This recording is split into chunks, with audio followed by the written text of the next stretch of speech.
fucking with artists that can be their own artists. Like Chris Calico and Cudi are out on a tour right now. I plan that. You know what I'm saying? I don't want no niggas just being on stage with me. I want artists. You know what I'm saying? Spaide R.I.P.P.E.R is a motherfucking artist. You know what I'm saying?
Yeah, somebody say St. Lulu.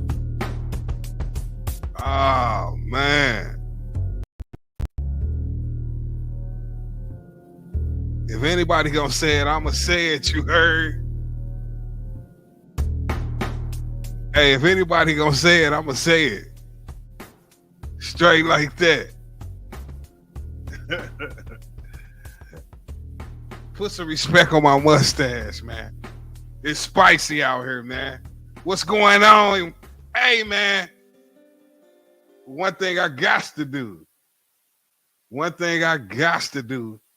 is put some respect on that fool Kendrick Lamar mustache, boy. Kendrick Lamar is not playing with that boy, man. Finish the kill. You hear me? Finish the kill.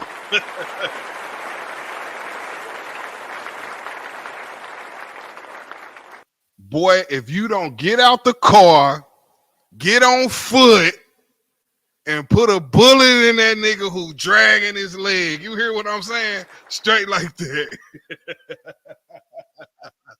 Hey, Kendrick ain't playing with that boy. Finish the body, man. Finish the body. Finish the kill, man. Don't let him bleed out. You got to stand over him. You got to stand over him. You hear me? And up switch. That's what I'm saying, man. Hey, Kendrick say, man, I'm finna pull up and finish that body, boy. Kendrick said, I'm finna pull up and finish that body, boy. Hey, Kendrick said, I'm finna pull up and finish that body, man. You can't do nothing but respect it, man. Look, they looking stupid right now. They looking wild, stupid. They didn't let this boy make a power play. Oh, yeah, I'm rolling up the op pack. By the way, I call this strawberry kiwi. This is the ops. I'm smoking on op pack. You better believe that. I got to roll up while I'm talking. I'll talk my shit. I'm rolling up too, though. But, man, they didn't let Kung Fu Kenny make a power play, yo. Hey, man, I'm going to be the first one to tell you, man, I ain't always think Kendrick Lamar was the one, man. I'm guilty of that, man. And I keep it all the way tall. I keep it all the way tall. I didn't always think Kendrick Lamar was the one, man. I always thought J-Rock was the one out there, click, man. I always thought J-Rock was the one out there, click, man. Always thought J-Rock was the one. But Kung Fu Kenny, I guess, like I say, I had to meet the monster, man. I had to meet the monster. You know what I'm saying? Boy, that battle for, I mean, if we got to talk about the battle, I guess we got to talk about the battle. But shit, man, niggas was lit. The battle definitely got to go down in history just from how they was dropping back to back like that. That was very satisfying to the consumer, man. And then, you know, I was feeling like that nigga Kendrick Lamar had shit already loaded up in the system, ready to rock, and just had that shit on private. It felt like it anyway. He was letting them bitches fly like scuds, yo. He drowned him out. He suffocated him. Drake let that nigga suffocate him, man. That nigga suffocated him, bro. And, you know, we all seen the video. They not like us. He was really just, it was like a party. He was dancing on that man's grave, man. But February 9th, bro, February 9th, that's the funeral, gang. Ain't no way around that. February 9th, that's the funeral, dog. Super Bowl Sunday is Drake's funeral, gang. There's no way around that, bro. Hey, they looking stupid right now. Talking about is Lil Wayne hometown, man. Ain't nobody been talking about no Lil Wayne, man. Y'all don't be keeping it tall, man. When the last time y'all was talking about Lil Wayne? What Lil Wayne did in 2024 for y'all to be talking about? Tell me, when was the last time y'all was talking about Lil Wayne? While y'all sit here talk about, you know, it's his hometown. Yeah, it's his hometown. We know it's his hometown. It's New Orleans. But how is he a factor in today's times? How is Lil Wayne a factor in 2024 climate, gang? Y'all gonna act like Lil Wayne a factor in 2024 just because you had your high school days to him or whatever you did in your 20s to the Carter 2 or whatever that got y'all feeling like he's so iconic, you know what I mean? And I ain't saying he ain't iconic. I'm just saying he on a different list. He on a different list than niggas like Kendrick Lamar. You feel what I'm saying? The Respect Your Mustache list. He not Kendrick Lamar on the list of niggas that don't get written for, that nobody never wrote for. You know what I'm saying? Wayne got reference tracks out there. So yeah, you know, that's once again, that's that Drake shit. That's that Kanye West, that Drake Puff Daddy category of who the best. Y'all like top recording artists, respectfully. I'm not saying it is a bad thing to be one of the top recording artists. I'm just saying Jedis. You hear me? You're not a Jedi. Kendrick Lamar is a Jedi. You feel what I'm saying? He like the gladiator of this shit. He the fabric of this shit. He's a brick in the wall of hip hop. You know, other people, you know, y'all mastered the music business. You know what I'm saying? Lil Wayne, one of them niggas who got a good music business run, bro. But Yeah, I know I seen him freestyling and all that shit, but you know, that don't mean he didn't get ill, but man, the reference tracks speak for themselves, man. I didn't drop the reference track, so don't be mad at me. You know what I'm saying? Kendrick Lamar, different type of animal though, respectfully. And like I said, I wasn't even the guy to sit up and D-Ride Kendrick Lamar. You know, I mean, he has, of course, everybody got a couple joints that you like, but when he was coming and they were saying he was the savior of the West Coast and this, that, and the third, I didn't see it personally. I thought J-Rock was that already, man. I already had thought J-Rock was that already. Y'all ain't peeped my J-Rock blog, man. Tell me, check out my J-Rock blog. What up? It's your boy, the original People's Champ, St. Louis, Spaide R.I.P.P.E.R, man. I thought J-Rock was that. I didn't think Kendrick Lamar was that. You know what I'm saying? I want to get into this J-Rock blog. If y'all ain't never seen it, it's only a couple minutes long. Just so y'all be hip. And you know what I'm saying? I want to talk about Kenny. I definitely want to talk about Kendrick having his foot in his neck. I'm talking about Ralo and Boosie. I got an interesting angle on that, man.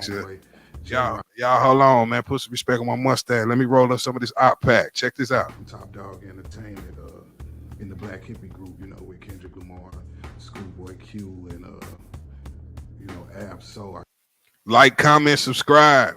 You know, all of that. Let me. Yes, who in the building like foster children with the boy Ripple? Let me know. Got that Black Hippie group, you know what I mean? Yeah, I rode up to Columbia, Missouri to link up with, catch up to the tour because they didn't have a stop in St. Louis. See, when J-Rock was on Strange Music, right? Because J-Rock first album, I believe it was, technically, came out on Strange upon Tech 9. So, of course, he had to get out on the road like everybody else, you know what I mean? So this was his lap that I'm talking about with Tech, and they had a show up in Columbia, Missouri. It was not a stop on this particular tour in St. Louis, Missouri, and Columbia, Missouri, like 2 hours from the loop. That's where Stevie Stone originally from. You know, I'm sure for people who don't know, people probably think he from St. Louis, but he from actually 2 hours away from St. Louis in Columbia, Missouri. It's like a small town where it's a college town. The Mizzou Tigers is up there, you know what I mean? So yeah, it's a college town, man, but it's Stevie Stone hometown. So I shot up there to link up with the tour because it wasn't a date in the loop. So I'm like, damn, I gotta catch up. So I went up there to perform. You know, I had to do the show with the gang. You know what I mean? But that's why I met J-Rock. This particular tour, I believe I remember correctly. So, you know, I rode up there to link up with the clique. So, you know, we could do the show. So, you know, before the show, you know, we all went and grabbed something to eat. So it's like me, Stevie Stone, homeboy Frizz, DJ Picasso, J-Rock, and at the time he had his homeboy MJ, hype man for him. God bless the dead. Rest in peace to MJ, man. MJ ended up passing away, unfortunately, on his tour, but MJ was a cool dude, man. That was crazy. And homeboy King Harris was there too. King Harris and Stevie Stone ended up figuring out they was relatives, you know. So, yeah, man, we all stepped out in Columbia, Missouri, went, sat down, had a bite to eat, you know, couple of drinks, you know, dinner, you know, before the show. Fuck the ops. Kicking and laughing, you know. Just got to chop it up with him, you know. He was a cool guy, man. We did the show that night and all that. He tore it down. And, yeah, we definitely had a good time that night that was up in Columbia, Missouri, man. His hype man, who was MJ, unfortunately, by the end of that tour, he ended up getting shot. Like, something happened on the tour where MJ ended up passing away. It was a shoot. Yeah, some ill shit happened on the tour. MJ ended up getting shot, yo, on the tour with Tech 9. I believe they was out. I don't know where they was at. I can't remember exactly. I could look it up, but I don't want to take a lot of time out to do that. You know, it really ain't my shit to be speaking on, but it's something that the gang went through, man. You know, niggas got into this particular situation on the road. MJ got shot, you know, and he didn't pass away instantly. He was in the hospital and whatnot, but shit, MJ ended up passing away, unfortunately, man. And it was sad, you know. the homeboy Cut Calhoun was out there and all that. Cut Calhoun told me a story about how he had a bullet hole in his shirt that passed through his Dickie shirt. You know, like when they start blowing, like, man, life crazy, yo. But yeah, let's continue. And you know, that's a whole tragic side story. Y'all gotta go look that up for yourself because I'm not really here to tell that story. But I can say I did get to meet MJ, break bread with him, and MJ was a good dude. So I want to definitely say rest in peace to MJ while I'm telling this story. And my guys, we was out in Atlanta with 8Ball MJG because you know, I still be rocking with 8Ball MJG ever since we did the record with him and shit. So, you know, they always been good with us, keep in touch with us. So at this particular time, we shoot out to Atlanta. Shout out to Ball and G, you heard? Shout out to Ball and G. Shout out to Ball and G. I'm gonna get back into it, y'all. We rocking with 8Ball MJG ever since we did the record with him and shit. So, you know, they always been good with us, keep in touch with us. So at this particular time, we shoot out to Atlanta to link up with them. They had a show, but this was the same weekend of like the BET Awards. So this was the same year where they did the ciphers or whatnot. Kendrick Lamar tore it down when Lamar did the high five, the joke's on you. It was that BET Awards, right?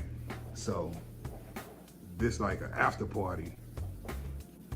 After, I guess they done left the awards, tore it down, all this shit. So we fall up in the party. It's, you know, it's lit. We with Ball and G, you know, so we all access on some player shit. We part of their entourage, so we fall up in there, and you know, we end up in a section on some upstairs. I wish I could remember the name of that club. We end up in a section upstairs on some balcony shit, you know, and I remember DJ Vlad was in there too. And but yeah, just so happened that Top Dog, and they said that's TDE, them over there on the other side. Them boys was over there wild deep. Them boys was over there living it up, celebrating they win, celebrating their success. Like I say, this was the year of BET Awards when Kendrick Lamar went in there and tore that cipher down. So they was mad turn. I just remember, you know, it was a mob of them niggas and they was mad lit, but them TDE niggas was so turned up in the party, y'all. Like I say, that was the same year that Kendrick Lamar fucked up the cipher, yo. So you can imagine like how turned they was after that BET Awards, man. You know, I end up sliding downstairs to the bathroom. So when I'm coming back up, I end up running into J-Rock in the stairwell. He coming down. So I'm like, yo, J-Rock. Yo, it's Spaide R.I.P.P.E.R, you know, Stevie Stone's homeboy, you know, we linked up in Columbia, did the show. I remember we went out to eat. You know, me, you, we sat down. You remember MJ was there? Oh, yeah. I do remember, yeah, we went out to the restaurant. Yo, what's up with you, blood? What you doing up in here? So once he realized it was me, that's what he said. He like, surprised him, yo. With you, blood? That nigga was not expecting to see me up in that party, you know what I mean?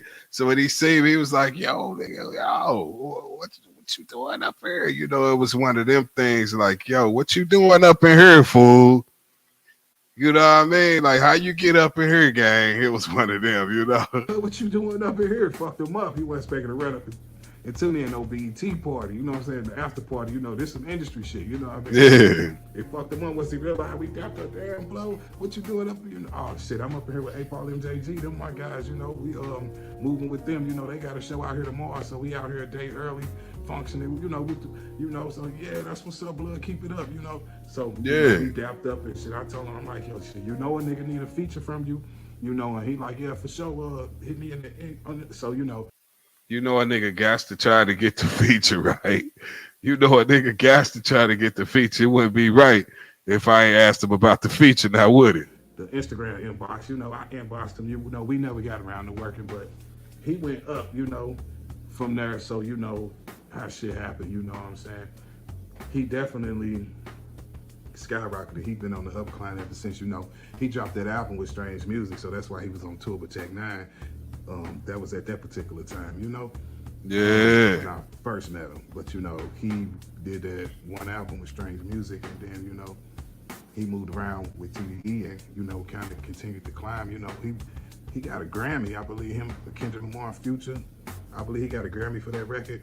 You know, every time I hear that record, I turn up, you know, and I smile when I see him out there winning, you know, because he always been the one for me out of Factory. Maybe it's because I heard Shout out to J-Rock, man. Shout out to all the real ones, man. of him first, but J-Rock rhymes resonate. Now I like all the black hippie. You ain't got no choice but to like all the black hippie. Absol's a monster. You know, Schoolboy Q. I mean, who could ask for a better, group member than Schoolboy Q? Then Kendrick Lamar, of course. But J-Rock be spitting that funk. If you ask me, J-Rock should be hitting home, and I don't think he be getting the props he deserved. And I can honestly confess that I didn't always know that Kendrick Lamar was I knew he was the one because people said it, but I guess I'm one of them people that had to meet the boogeyman to respect him. Now I knew he was not. I always knew Kendrick Lamar was nice. Don't get me wrong, but I did not know he was the one, or all the way 100% in agreement that he was the one until I seen the boogeyman. The boogeyman just came out of him with Drake. Man, I respect the boogeyman. You hear me? I respect the boogeyman. I had to see that nigga get angry. You know what I'm saying? Like, I don't know why. I don't know. Maybe he just was presenting himself a little too humble for me. You know what I'm saying? Like, nah, nigga, get mad. But he showed me what I need to see. I respect his mustache. I step back and be like, yeah, boy, that nigga. Hey, I know Drake somewhere punching the wind. He is punching the air right now. Like, yo, why did I get into it with this Compton nigga, son? Straight up. I respect the boogeyman. You understand what I'm saying? So that's what solidified Drake on the wall. I mean, I'm sorry, that's what solidified Kendrick Lamar on the wall of fame for me. J-Rock has always been the one, and I always been in the background like, yo, why they ain't pushing J-Rock more? Why they ain't pushing J-Rock more? But Kendrick made it all make sense when he brought it home with the battle. Where he is the franchise player at Top Dog. Yeah, man. February 9th is gonna be Drake funeral, gang. Unfortunately, the way I look at it, man, like, how could it not be, bro? Like, ain't no way, man. Ain't no way he not performing that record. He'll be doing the world a disservice if he not performing that. He performing that record just so the winners of the Super Bowl can sing it. You feel what I'm saying? They need Kendrick Lamar there to do They Not Like Us. So whoever win that trophy can sing it. You see what I'm saying? That's the anthem for this year. And yeah, we're going into 2025. But shit, bro, that's the anthem. They Not Like Us, man. And then is niggas even factoring in, gang? Is they even factoring in, G, that he could pop out with Future too. Future and Metro. Even if Metro ain't there, but why wouldn't Metro be there? But Future pop out and they hit that record too. Stick it to the code, all these hoes for the street. Whew. Come on, gang. Come on, man. That's how you rock a party, man. Come on, man. Come on. They're gonna be dancing on this nigga grave, son. And then I'm hearing that Drake finna release an album with Party Next Door, son. And I'm laughing and I'm laughing because here we go. This man tore out the game.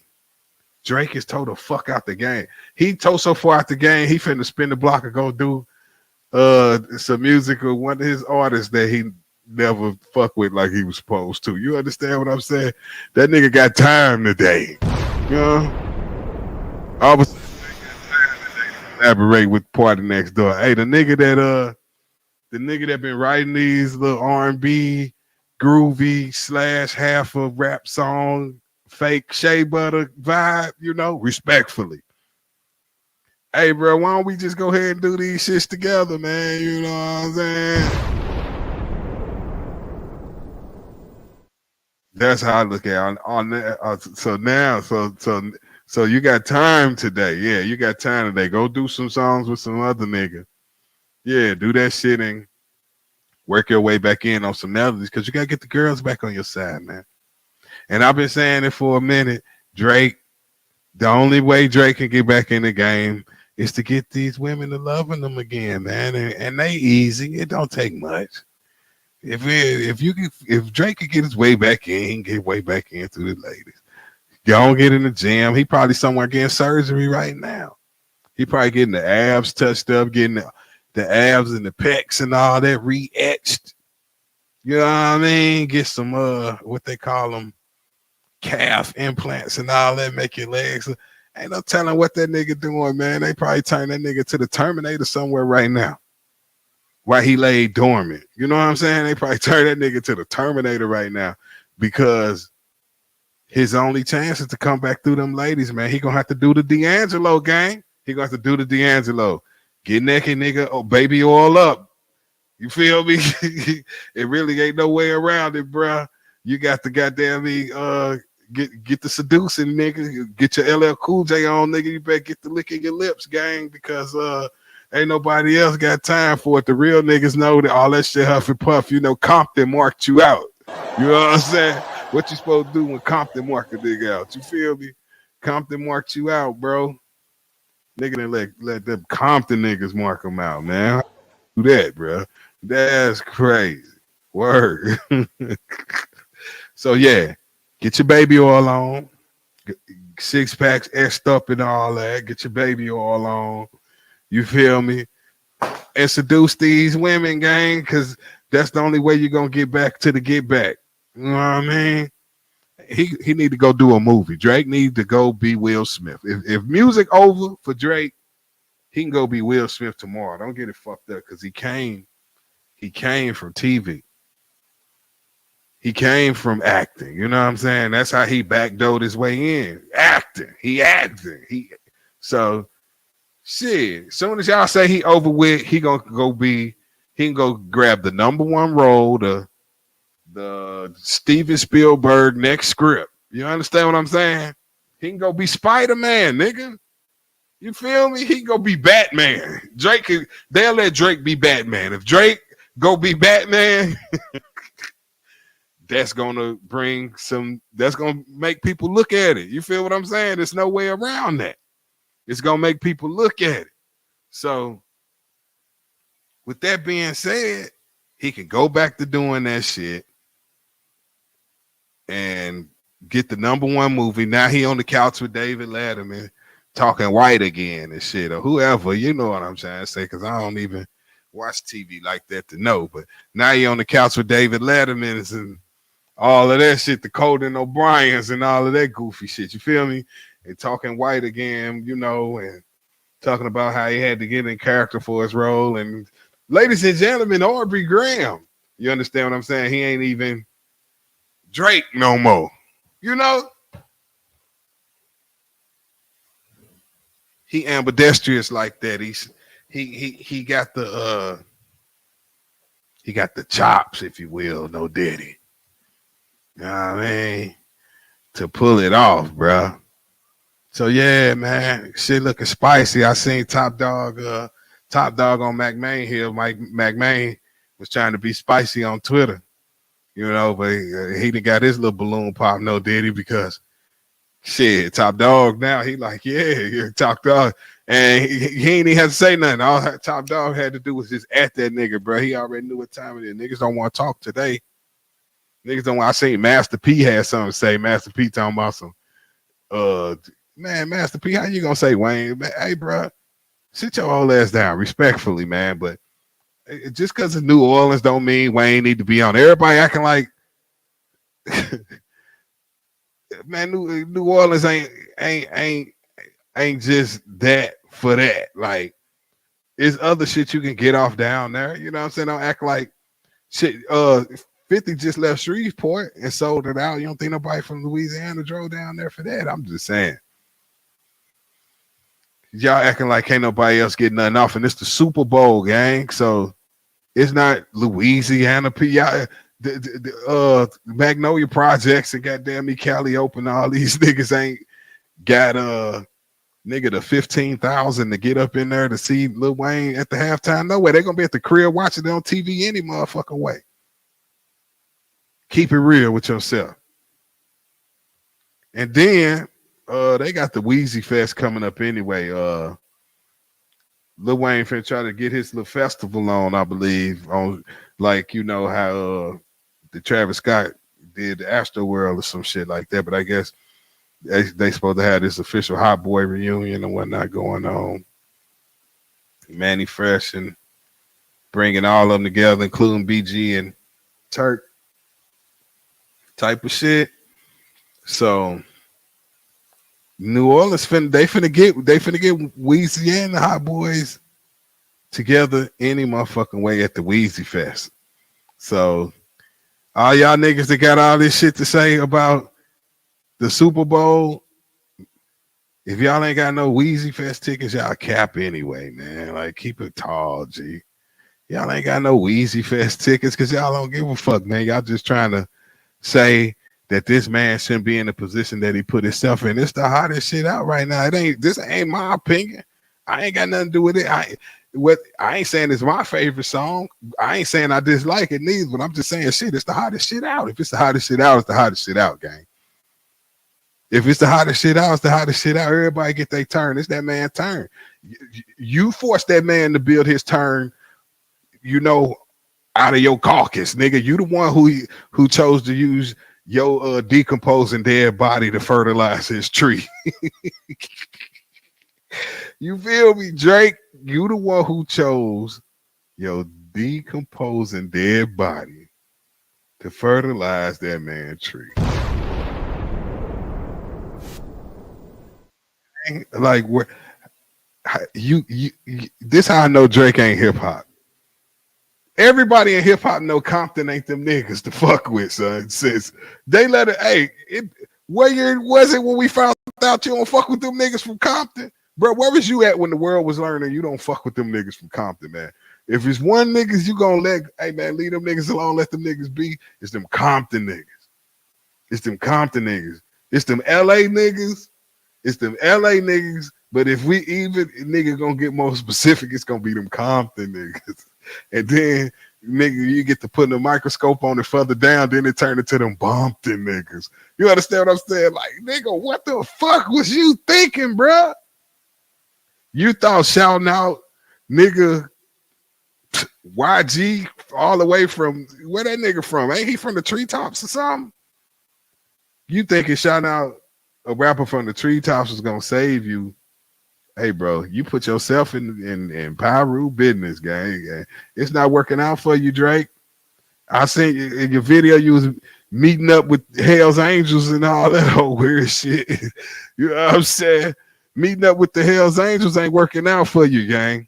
You know, y'all tried to half-ass take credit for Rick Ross getting his ass whooped. I should play that blog right now. That was my first John. Firing up the op pack. This nigga, this op pack, nigga. It's strawberry kiwi, nigga. It's op pack, nigga. Straight like that, nigga. But yeah, man. Y'all tried to fake take credit for that shit, you know, but no Hell's Angels can't help you in Bompton, gang. No Hell's Angels can't help you in Bompton, gang. You in Bompton. What the fuck is the Hell's Angels gonna do for you in Bompton? You done got yourself, hey, bro, and these niggas gonna keep stepping on your neck, bro. Hey, Drake, you need to get that man on the phone and apologize, man. You need to pull up on that nigga and smoke a blunt. You hear me? You need to pull up, okay? You need to call his phone, FaceTime that nigga, man. Hey, bro, you need to FaceTime Kendrick Lamar. Hey, Drake, get Kendrick Lamar on the FaceTime, gang. FaceTime that nigga right now, gang. And tell that, hey, bro, where you at, gang? Hey, man, I'm on my way, bro. We finna ride and smoke this blunt, nigga. Just me and you, man. Y'all need to get that shit right, bro, because you dying. You already dead, bro. You dead, nigga. You gotta do you gotta do a zombie, nigga. No pun intended. You got to do a zombie, nigga.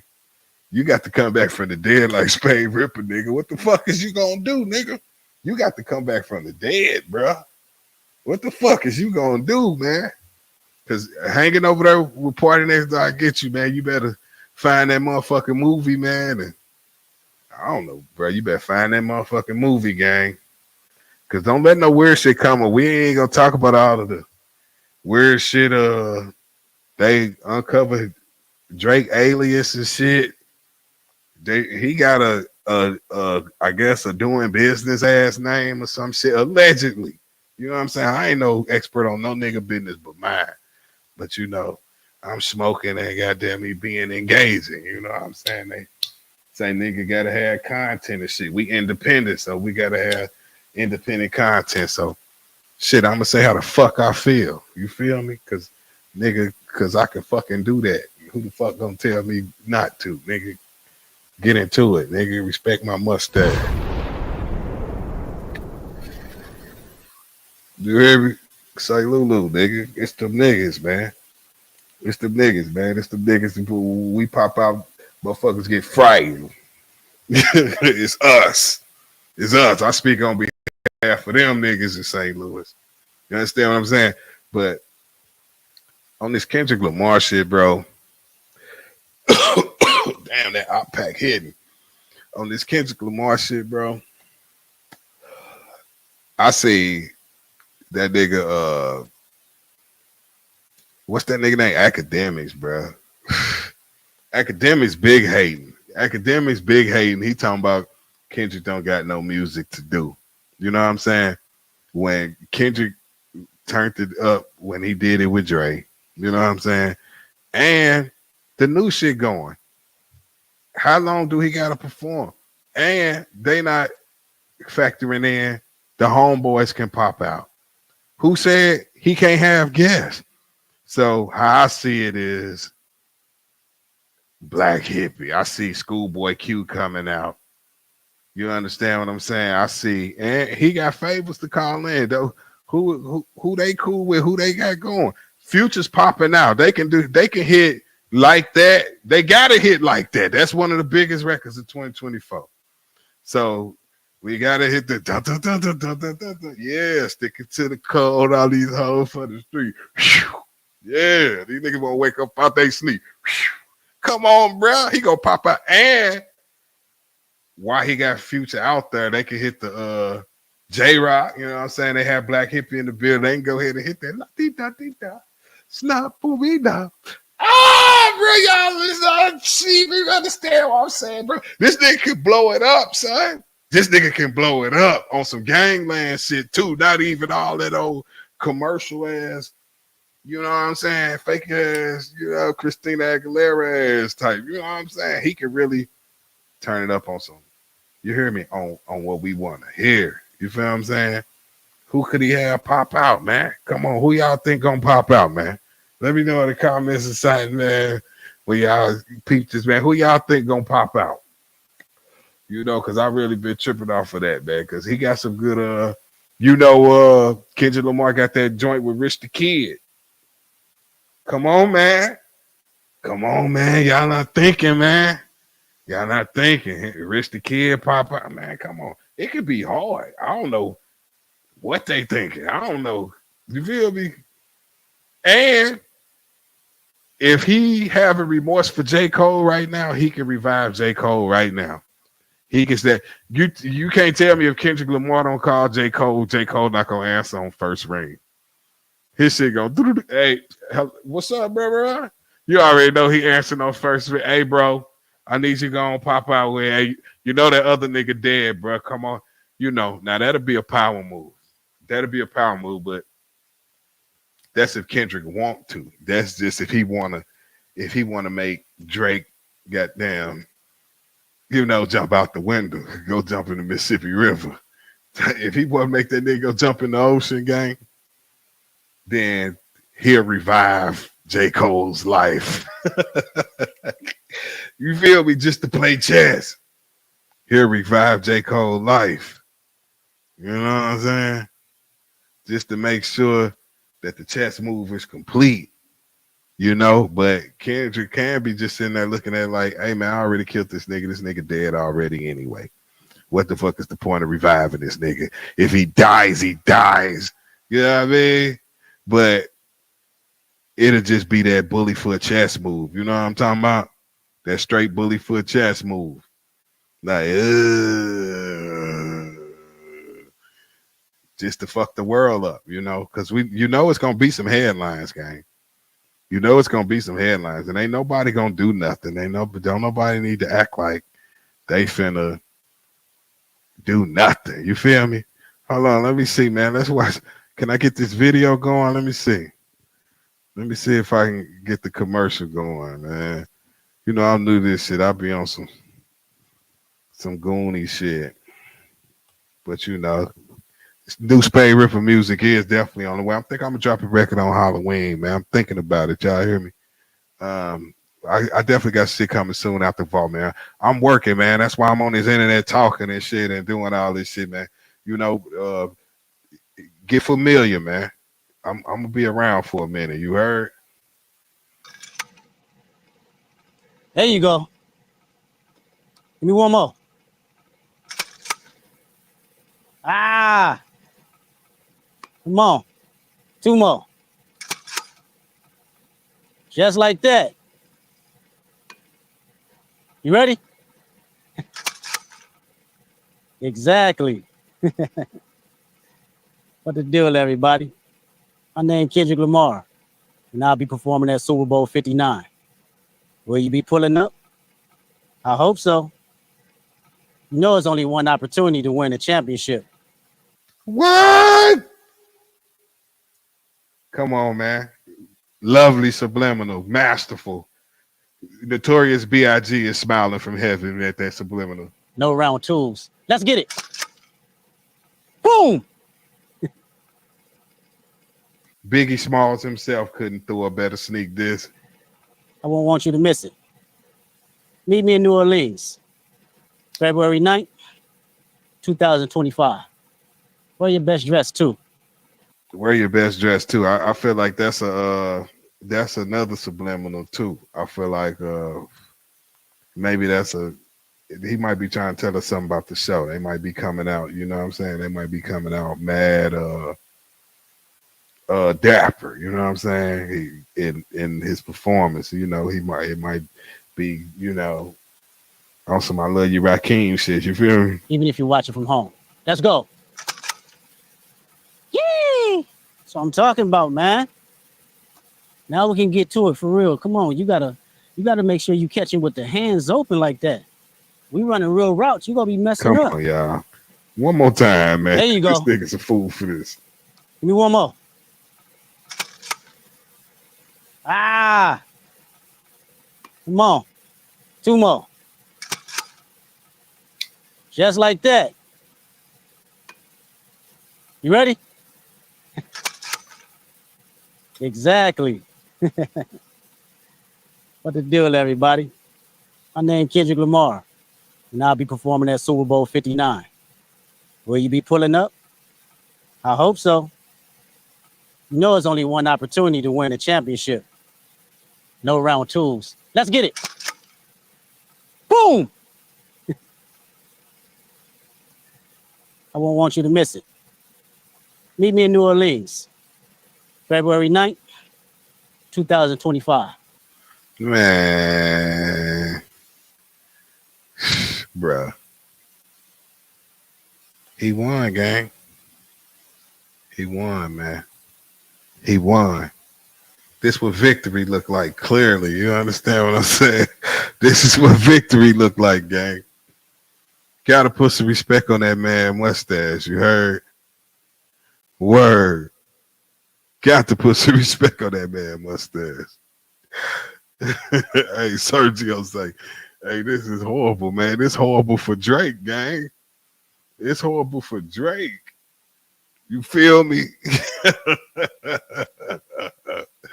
It's horrible for Drake. It's horrible for Drake, gang. That's all I can tell you. I wish he didn't have to go through this, man. But you know, God got a way of humbling everybody, homie. He got a way of humbling everybody, Sergio. Drake got to get some too. He got to get some of that humble pie too. You know, he got to get some of that humble pie too, gang. Shout out to my side, my gang, St. Lulu. Straight like that. We be in the building like foster children, man. They be acting like they don't know, but they better know. You heard? Hey, man. Shout out to Kendrick Lamar, man, for that masterful battle that he just closed out on this fool. Finna go dance in his grave in his boss's hometown. Come on, son. Come on, son. Come on, son. Yeah. Check out this Meek Mill joint, man. Then I'm finna come back and get on this Ralo. I'll roll up this hot pack. You heard? You know, to his I guess his public profile or whatnot. You know what I mean? It's like, what do you be doing, bro? It's like 1 minute it seemed like you got a manager in public relations, and the next minute it seemed like not. You know, I'm looking and I see Meek Mill going through it with Whack 100, man. Shout out to Whack 100. You know, he from LA, man. You know, LA ain't no joke, man. Them boys out there, they serious business, man. You know, but Meek Mill trying to have an attitude with Whack 100 because Whack 100, I guess, brought Loose Cannon, his cat Loose Cannon, on the No Jumper podcast so he could talk about, you know, whatever he had going on. He brought up Big U and Nipsey Hussle, and he ended up bringing up Meek Mill and said he called Rick Ross and had Rick Ross drop a bag in order to get Meek Mill out of sticky situation out of LA. I guess Loose Cannon was saying he pressed him or he might have robbed him or something, you know what I mean? So it was all bad for Meek Mill, I guess. You know. But if it ain't true, I feel like Meek Mill should not respond to it. So that's what got it looking weird to me, because all of the other stuff that came out on his name that he have not responded to, bro, they was playing with your name wild with the P. Diddy allegations and saying you was doing this and you was having, you know, they was putting you in the same boat that Kendrick Lamar just put Drake in, you know, when you get to reading that paperwork, man. You know, and I just wonder where was your responses at when all that was going on. Like, not to say, hey, bro, I don't go that way now. Court case or no court case, man, I don't go that way, you know? So it's like, did somebody stop you from commenting on that? And if somebody can stop you from commenting on that, then how come somebody could not stop you from commenting about a robbery that didn't happen, quote unquote, if it didn't happen? You see what I'm saying? So you jump on the internet and you get it back sparking like you don't have to go to LA to get no money, you know? I'm wondering what the Meek Mill tour dates is looking like. I'm really wondering what the Meek Mill tour dates is looking like. And it's like, you're not going to California to get no money, big dog? Man, you know, you might have to see them guys, man. And that could turn out to be real ugly, you know? God be with you. When you get to California, big dog, you know, his social media video of this cat, Ayatollah Marv. Shout out to him. He another heavy hitter, big dog from LA, out there in the LA scene, in the LA politics. Ayatollah Marv be going in on Whack 100 about, you know, who really Pyro and who really not. It's like a battle of the OG, the biggest OGs and whatnot. So Ayatollah Marv and Whack 100 got their own friction, you know, but I guess Meek Mill used the video from the friction in order to, you know, strike back on some social media, you know what I mean? And it's really whack, you know. I be wanting Meek Mill to drop some bars, bro. What's going on? Why that's keeping you from rapping, dog? Like a nice freestyle would have cleared all of it up. You just seen how fast Kendrick Lamar and Drake was dropping back to back, bro. What's stopping you from coming with music, bro? What's stopping you from proving that you the best? What's stopping you from showing us that you still that? You know what I mean? Like, it's hard to sit here and act like you can't see that, you know, it's not chunks and chinks getting torn out your arm of Meek Mill. You know what I mean? With all of this stuff, dog, it's like another allegation, you know. DJ Academics was driving you, calling you Twitter fingers, man. And back then when he was going in on you calling you Twitter fingers, I couldn't get it. But this the first time I can say, damn, that's them Twitter fingers, man. That's them Twitter fingers, man. They got you talking. Because I swear, bro, if that robbery did not happen, if did nobody have to call Rick Ross and get thousands and thousands of dollars up out of Rick Ross in order to get you up out of a sticky situation, then it ain't nothing to talk about. Because, and I'm only saying that because your logic is obviously, if you didn't do nothing weird with P. Diddy, then it ain't nothing to talk about, right? So if it ain't nothing to talk about with that, and your manhood is in question, then why is it something to talk about a little ghetto petty robbery, if it even happens. That's what got me saying, yo, well, Meek Mill must have got robbed. Because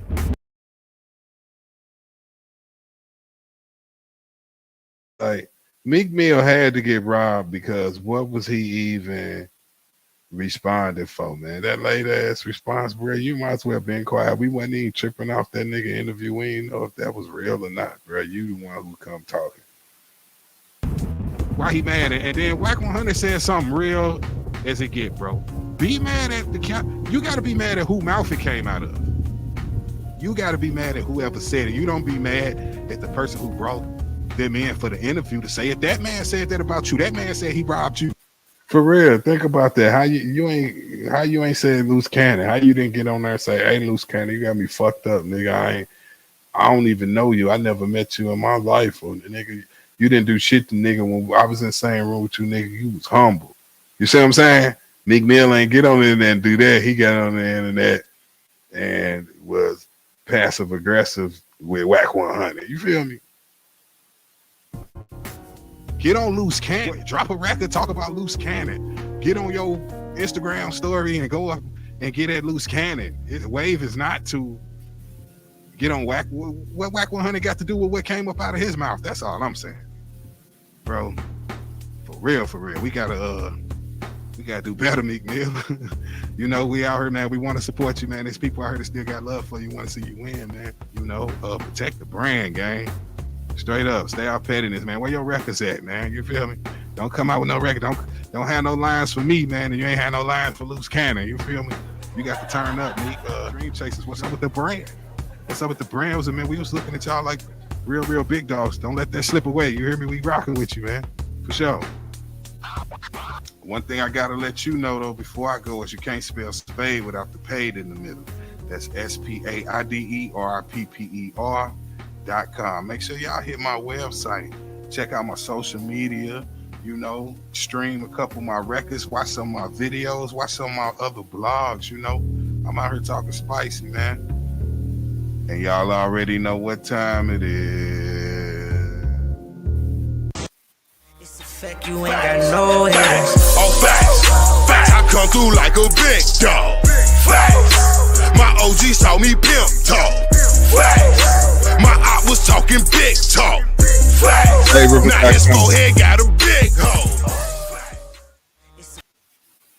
SpaideR.com. Y'all already know, man. It's my new project right here, man. If y'all didn't know, man.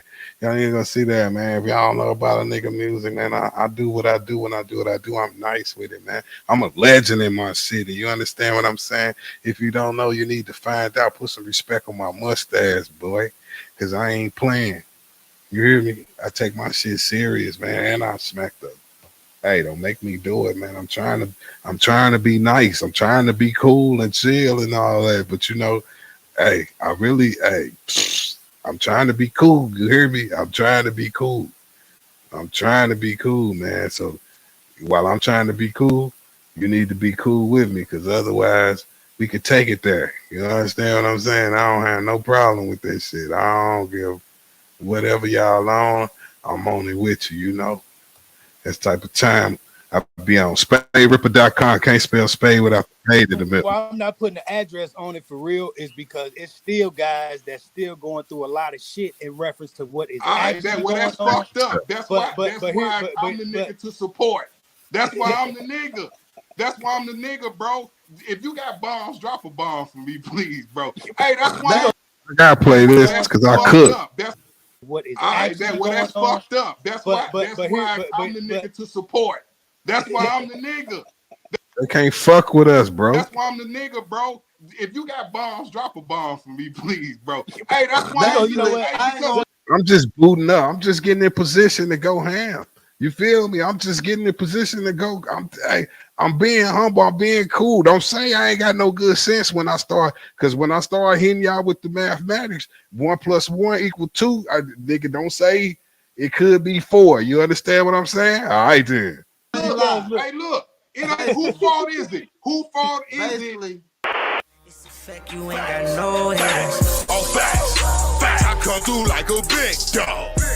They got us, man. They got us messed up, bro. We here for it for real, bro. Ain't no mustard on it, like Gilly said.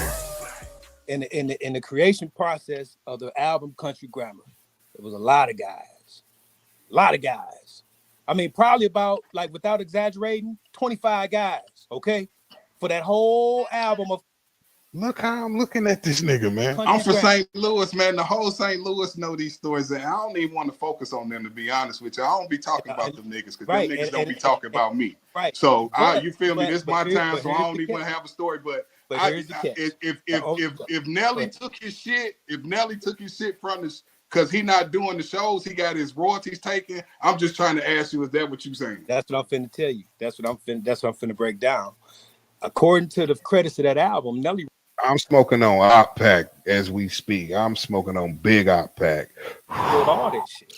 According to the credits of that album, Nelly wrote all that shit. According to the credits of that album, Nelly wrote all that shit. Boy, ain't no way, boy. Boy, ain't no way, boy. Boy, ain't no way, boy. Boy, ain't no way, boy. There was no other names that was listed on some of the parts that Ali absolutely wrote. Keywan absolutely wrote. Yeah, Murph we know that. I'm from St. Louis. We know that. So that's that. But this was in 2000. Okay, we didn't fast forward 20-something years, and now we saying, man, so what the fuck happened? What the fuck happened? This same attitude mentality has never been gone. No fucking word, bro. This is the same attitude today. In other words, with the same beef that we was having with them guys over there about this mine, and them guys over there this mine, and them guys over there is mine. The same attitude is the same attitude now. The only reason why don't nobody speak on it is because a superstar is a superstar, and he could get whatever he pay for. The only problem. Somebody, what is he talking about to y'all? What is he talking about to y'all, man? Because he not saying it. Bro. This is the same attitude today. In other words, with the same beef that we was having with them guys over there about this mine, and them guys over there this mine, and them guys over there is mine. The same attitude is the same attitude now. The only reason why don't nobody speak on it is because a superstar is a superstar, and he could get whatever you pay for. The only problem is if you don't ever want to pay. So then what do? You steal it and get sued, and that's what. Bro, what is y'all getting from what he's saying, bro? Like, what is it? That was a big ass circle. And them guys over there, this mine, and them guys over there is mine. If y'all beef with everybody about this mine, who in the wrong, gang? The same attitude is the same attitude now. The only reason why don't nobody speak on it is because a superstar is a superstar, and he could get whatever you pay for. Who is nobody? Who is nobody? Nobody speaking on it. Who is nobody? Shit, I'll speak on it. The only problem is if you don't ever want to pay. So then what do? You steal it and get sued. And that's what a lot of that niggas not speaking up for themselves because the nigga got himself in position to be be on or be financially stable or fluent or whatever, however you want to call it. So then everybody turn to yes man niggas can't speak their piece or stand their ground for what they did at ABCD. Too scared of getting cut out the pie. You understand what I'm saying? That's how. The only reason why don't nobody speak on it is because a superstar is a superstar, and he could get whatever you pay for. The only problem is if you don't ever want to pay. So then what do? You steal it and get sued. And that's what a lot of that bullshit is going. But no, not so much as to reflect back on the bullshit, because you're right. I know all these niggas. But I'm on who's stealing what? Reality. Who stole what, bro? We gotta have a conversation off here because I need to know directly what you said. So Ali had to steal the music back. Is that what you're saying? No, he couldn't steal. Ali can't steal nothing. I don't know. I don't understand what you're saying though, because we can't really keep it funky. You feel me? I can't read between the lines. That's good. My mind ain't made like this. Okay, cool. No, that's good. That's good. Because then I know. I'm sorry. You know what I'm saying? And I'm gonna be confusing me because you ain't putting the address on it. You feel right. me? So you and confuse the only it. reason why I'm not putting the address on it for real is because it's still guys that's still going through a lot of shit in reference to what is All right, actually going that's on. fucked up. That's But why I'm the nigga to support. That's why I'm the nigga. That's why I'm the nigga, bro. If you got bombs, drop a bomb for me, please, bro. Hey, that's why you know what? Hey, because look, it ain't who fault is it? Who fault is it? Yeah, Hey man, what he's saying. hey, whoever showing fake love to whoever ain't my motherfucking fault. It ain't my fault if y'all don't like each other. It ain't my fault if y'all lied and y'all blew it up in the face. Then get out the way so the real niggas can do what we got to do to make this shit straight. And that's what was killing niggas. That's and what it was. And it's always been that same thing. You see what I'm saying? That is always like one thing about that part. It has always been that same energy. It's the same all the way through it, and it ain't never even with the same shit. So in other words, the whole. So what y'all taking from it? What is he saying? It's the same. I'm saying, hold on, man. Am I taking something wrong? All the way through it. Shit. And that's what who maintained That's it? what it was. And it's always been that same thing. You see what I'm saying? That has always like one thing about that part. It has always been that same energy. It's the same. All the way. What I say wrong? Exactly what he's saying. Hey, whoever showing fake love to whoever ain't my motherfucking fault. It ain't my fault if y'all don't like each other. It ain't. You feel me? You feel me on that? If y'all don't like each other or y'all falling out, niggas exposing how they feel about niggas that they came up from nothing with on the internet, that ain't my motherfucking fault. That's unfortunate for y'all, but that's why I've been saying we solid. We them niggas. I was saying the whole time, we the niggas. You feel me? Shit. So y'all just not finding out all that shit. So y'all still with Dick Ride all that situation. How can you like it if they don't like each other? That's all I'm saying. Ain't my fault if y'all lied and y'all blew it up in the face. Then get out the way so the real niggas can do what we got to do to make this shit straight. And that's what was killing niggas. That's what it was. And it's always been that same thing. You see what I'm saying? That has always like one thing about that part. It has always been that same energy. It's the same all the way through it, and it ain't never even with the same shit.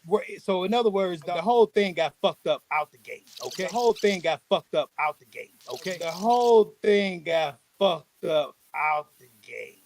Okay. Whole thing got fucked up out the gate. That's what the man said. That's what the man said. The man said the whole hey man, y'all better stay woke, man. Y'all better stay woke, man. Me putting on for my city, being the people's town for St. Louis, ain't no illusion. It ain't just no catchy shit to say. You heard? Who digging them trenches for the people to lay in, gang? That's us, you know. So a motherfucker hate on me, you hate on the foundation of the city for real, not the Hollywood foundation, not just the first niggas to go run and sign some shit. You know what I mean? Nah, bro. Nah, because that ain't what it was. Because right before the Nelly era was the Cash Money. We was coming off the Cash Money era. In the No Limit era, the Rockefeller era, the Rough Rider era, that wasn't never the wave is the own the masters. You hear what I'm saying? The wave always been to own the masters. We was the niggas who, you feel me? I went fuck with rap a lot because shit, that was the black label, black business, independent, like the check off the checkbooks that the check boxes that real niggas check off, not just, you feel me, going to hey man, put some respect on my mustache, man. That's all. Hey bro, we gonna get into it, gang. We gonna get into it, yo. But yo, on some other shit though, just to you know what I'm saying, spin it around, because you know I sit here and go off. But yo, I'm tripping off homeboy right here too. My man Ralo, gang. Man, why Ralo going through it with the homie Boosie, man? Well, I can't really say the homie because Boosie ain't my homie, but you know, his homie. I guess him and Boosie was homies at some particular point in time, I guess before he went to jail. If you don't know, this nigga Ralo for ATL went to jail, man. He known in the hood for, you know, he bought on some housing complexes and all that shit on some Nino Brown shit, you know, had his people living in there rent free or some shit like that, man. Of course, when I seen he was doing shit like that, you got to know the feds on their way. Especially if this money ain't all the way legal, man. This nigga got caught with them piggities in a private jet or some shit. They was waiting on the airport on some Juice WRLD shit or something, you know what I mean? And allegedly, you know, I ain't got nobody business all the way right but mine, but you know, he got caught with the piggities and shit, he had to go lay down. This was right before shit was going extra legal. You know, a lot of states that went legal since he caught that case. So the more time went on, the more it stopped looking like that big of a deal. You know what I'm saying? He did have hella pounds. He did have piggities in the plane, though. You know what I mean? Ain't much you can do about that, gang. You got piggities in the plane, you got piggities in the plane, you know? So, yeah, bro got piggities in the plane, got caught, had to go to the feds and all that. So, you know, these super paperwork monsters out here, man, they talking about he told, or if he told, if he didn't tell, I don't know, man. For whatever reason, I guess through Boosie's relay of information and whatnot, Boosie feel like the nigga told, you know? So Boosie ain't fucking with him, you know? And Ralo like on some, nah, nigga, you need to read my paperwork or whatever. But really, Ralo was sneak dissing him and shit because he's got on first Ralo to get his attention. Ralo said, oh man, I don't want to be rapping all into my 40s like Boosie. You know what I'm saying? So you really had this your partner because I guess your ex-partner, because he ain't rocking with you no more because I guess or whatever that, you know, street shit y'all, you know, on. So I guess you told, or Boosie feel like anyway, you know, but he say that, then Boosie just chunked out on him, nigga. Hey, you trash anyway. So Boosie clearly never liked no Ralo music, even though he was functioning with him. But Boosie probably was functioning with a nigga because he got the money, he got the piggities and shit. But you know, Boosie attracted to real niggas. You know what I'm saying? No Diddy. I ain't saying it like that, but you know, Boosie trying to be around real and shit. You don't think Ralo got 15, 20, 25, 30s for him to get on records and be doing videos and shit? I'm sure Ralo was putting some money in Boosie's pocket and shit. So, you know, niggas be your best friend while you paying them now. All this shit going on now is, are you trash? You should have never been making music. You know what I'm saying? Nigga turn up on you on some shit like that. Then you should never been making music. You know what I'm saying? So now you turning up on him on that tip on some all your music trash or whatever he said on Twitter, man. Shit, you know, turned up on him, which from in my opinion sounded like Boosie don't like that nigga no way. You know what I'm saying? Like that wasn't never your man's, was it? If you gonna talk to him like that, geez Louise, how could you say that's your man's, you know? So that's how I'm looking at it. But Ralo want to have a sit down on some, you know, on some on some mob boss shit. You know what I'm saying? He want to have a sit down and he want to present his paperwork to this nigga like he goddamn the, you know, Sammy Gravano or whatever the fuck. You know what I'm saying? Like the shit corny to me because I'm gonna tell you why. Because Ralo, if you ain't telling nobody, nigga. Hey, and it's just my opinion, bro. Ralo, if you ain't telling nobody, then don't lose no sleep about that shit, nigga. If you genuinely did not tell on nobody, did you lose a real nigga in your life, or did Boosie lose a real nigga in his life? You see what I'm saying? Who wrong? Are you lying? If you're not lying, then that mean Boosie lost a real nigga in his life. Like, damn, nigga, you just lost a real one. Nigga, I ain't told on no more. I kept it solid. And then you Muslim. And I'm Muslim too. So you supposed to just already accepted Allah removing this nigga out your life, gang.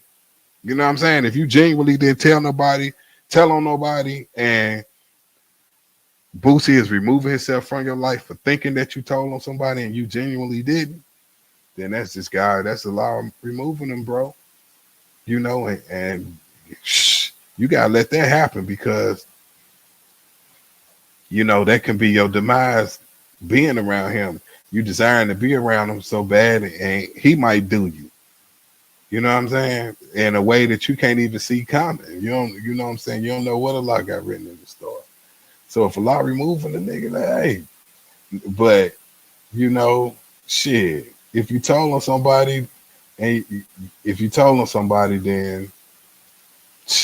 can't really say Boosie wrong, man. You know, maybe it's time to get out the internet, you know, and go to the masjid and, you know, focus on your deen. Show these kids, you know, that it's deeper than that, man. Like, you right back outside, and like you trying to put on for the city and all that, you know. Muslim to Muslim, make sure you taking that time out for Allah, and make sure I'm hoping you at Juma every Friday, God willing. And if you can't make it, you know, hopefully you'll get there, you know. But you've been known to be on your deen, you know. But if that's what it is, man, don't get caught up in it, man, because Boosie gonna feel the way he gonna feel. You see what I'm saying? He gonna feel the way he gonna feel, bro. You can't get caught up and tripping off how a nigga feel about you. You know what I'm saying? Let's see if I can get this Ralo nigga gang. Because you didn't know I was trying to pay a nigga. Hell you talking about? Hell you talking about, nigga? Fuck you talking about, nigga? Yeah. Nigga, I said that motherfucker suffering. I said that motherfucker mad at the world. I'm talking about to lose my motherfucking mind, sitting on a prison bump, missing my motherfucking daughter, and the nigga called me a rat. Nigga, yeah, I almost went crazy. Nigga, you know how many walls popped out because of this shit y'all nigga talking about? Nigga, who Terrell told on, nigga? Who? Nigga, this happened 6.5 years ago, and still to this day, we haven't discovered a nigga in jail for Terrell Ralo Davis. Fuck. How did you come out? How did you come out, nigga? I ain't know none of that, nigga. Yeah. How did you come out, nigga? He turned up, ain't he, y'all? How did you talking about? We can go paperwork, we can go bam, whatever you want to do. We can just go. Ralo said we can go bang for bang. Let's go talk about it. Show me. Let's put it out there. Let's show me, nigga. Let's do it. Like, nigga, I'm ready. I'm prepared. I leave this motherfucking house today, even though the day I wasn't planning on going out nowhere, nigga. But I leave here today, and we can go wherever you want to go, and we can talk about this. And y'all can keep in the police and shit, nigga. This ain't got nothing to do with police. This is homie business, nigga. I ain't threatening him. He ain't threatening me yet. But however, we already know where this type of shit takes. Man, don't take it there, gang. Don't take it there. If you it don't gotta go there, bro. Bro, Ralo, what you got to acknowledge is you're trying to prove something to motherfuckers, man. That's what you got to acknowledge. If you genuinely didn't do that, man, if anything, put the paperwork up and move on, dog. Let them motherfucker, you feel me? Like, chasing it down and wanting to get on somebody's head and something for how they said it, what they feel. Man, please, man. Just put that paperwork up, man, and let that be that. We already know where this shit go with it. So before we even get there, I ain't gonna say that shit again, because I know the blogs, I ain't gonna say that the blogs ain't gonna say, oh, Ralo asked this for a conversation with Boosie so we can get an understanding. They're gonna say Ralo threatens Boosie or Ralo this is Boosie. No, bitch, that ain't what I'm doing here. And all 8,000 you motherfuckers, once y'all see that shit on on YouTube and on top of the blogs and shit, y'all say Ralo ain't said none of that. Ralo just simply asked the man, "Come on, let's sit down and let's have a talk." And if both of us gangsters, we shouldn't be scared to do that. We shouldn't be afraid to come together and talk. You see what I mean? We ain't gotta bring nail gun. We ain't even gotta bring no boxing gloves to fight this shit out. All we gotta do is sit down and motherfucking talk. What did you talking about? Hell is you talking about, nigga? And by the way, nigga, again, I have said this shit 5 times. For BG, I love BG. I love what you did for him. For Lil Tudor Raw, he's safe. I ain't gonna let that ever happen to him. They're my dog. I appreciate him. For Juicy, for numerous other people that I have. Nigga, that's the only reason why. Other than that, it'll be fuck you. But we got families and shit. Nigga, we are the leaders of a mass amount of people. He a leader, I'm a leader. We got people that's depending on us. Why the fuck is we around this bitch trying to corrupt the world or try to go to war or try to do this? Nigga, I'm up here telling you, before you even strike, let's talk about this. Because once this strike one time, nigga, ain't gonna be, we really won't be able to come from that. We really won't be able to come from that shit. What you talking about, nigga? We really won't be able to come for that. So not only a Boosie, but all these pussy ass niggas, all these rappers that got goddamn some in their heart or some in their mind against me. Nigga, let's talk. Where you want me to pull up at? I got the paperwork. Nobody else ain't got the paperwork. Me, I got the paperwork, nigga. I know what I did. I can show you what I did, nigga. I can show you what occurred. And if you don't believe me, I can go right here. We can go to this courthouse together, and I'll print that shit out in front of you, nigga, from the clerk. We can print this shit out in front of you, in front of the clerk, nigga, and see that Ralo tell on anybody and see what really occurred, nigga. That is you talking about, nigga. But guess what? I can tell you 1,000 niggas that told on me, and ain't none of y'all did nothing about it. And by the way, let me tell you motherfuckers something. Let me tell you something. If I would have did some shit like that, who would have did something? Who would have did something? Y'all got dudes around this motherfucker that took the stand, that's real snitches, not none of this, oh, it's Ralo snitch shit. Real people that have really told on people that took the stand, that's really telling on video and all that, and y'all ain't did nothing to them. Y'all ain't did nothing to him. And we started screaming, free the bro, and free this, but his man around here, motherfucker, who told on him, and we ain't did, nobody ain't did that to him. So why would you think a nigga of my power, a dude of my caliber, would give a fuck? Man, it sounds like they gonna turn Why would up. you think I care? If I would have did something, none of y'all wouldn't did shit. And guess what? I still would have been able to screw whatever female I wanted. I don't like this angle, Ralo. So you around here telling me that you got niggas around this motherfucker making hundreds of thousands of dollars on interviews that have really told. And guess what? You think y'all niggas don't do something to me if I would have did it? Is you fucking kidding me? I don't like this angle, man. We shouldn't even be these days. in this game. Or lie, whatever they doing. You know, I ain't got nothing to do with that. I don't even be on that type of shit. I ain't throwing Wooda up on no bus, so y'all keep putting Wooda, all of those type of shit on there. And I ain't gonna say nothing bad about him, and I ain't gonna say nothing bad about Gunner. But I am gonna say, if y'all niggas was so gangster, y'all ain't did nothing to none of them. And I'm not telling you to go do something, but I'm just telling you, why the fuck y'all think I would be afraid of any of you niggas if y'all niggas ain't handling y'all business? What business y'all niggas handling? What business y'all standing on? Who? What? When? Where? How? When it happened? Damn, Ralo. When the fuck it happened? Chill, Ralo gang. Lou around that motherfucker, enjoying his life, doing whatever the fuck he want to do. Ain't none of y'all did nothing. Wow, nothing. Chill. So y'all gonna miss me with the rap shit. Chill, miss me son. with the couch. Miss me with that. Tell you talking about. Y'all calling this nigga rap, this nigga rap, this nigga rap, this nigga rap. If I would have did it, who would have did something? Man, chill, son. Chill, son. I hear crickets.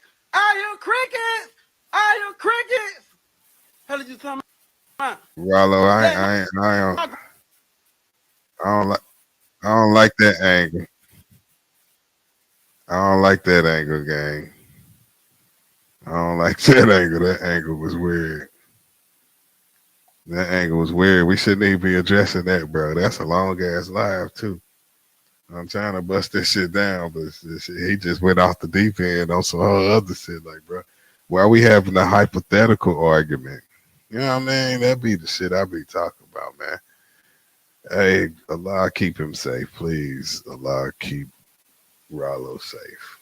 You know, because hey, shout out to all of the Muslims that come from the street life, man. Yo, it ain't easy, man. I can't even hold you, man. They be pulling you both ways and shit.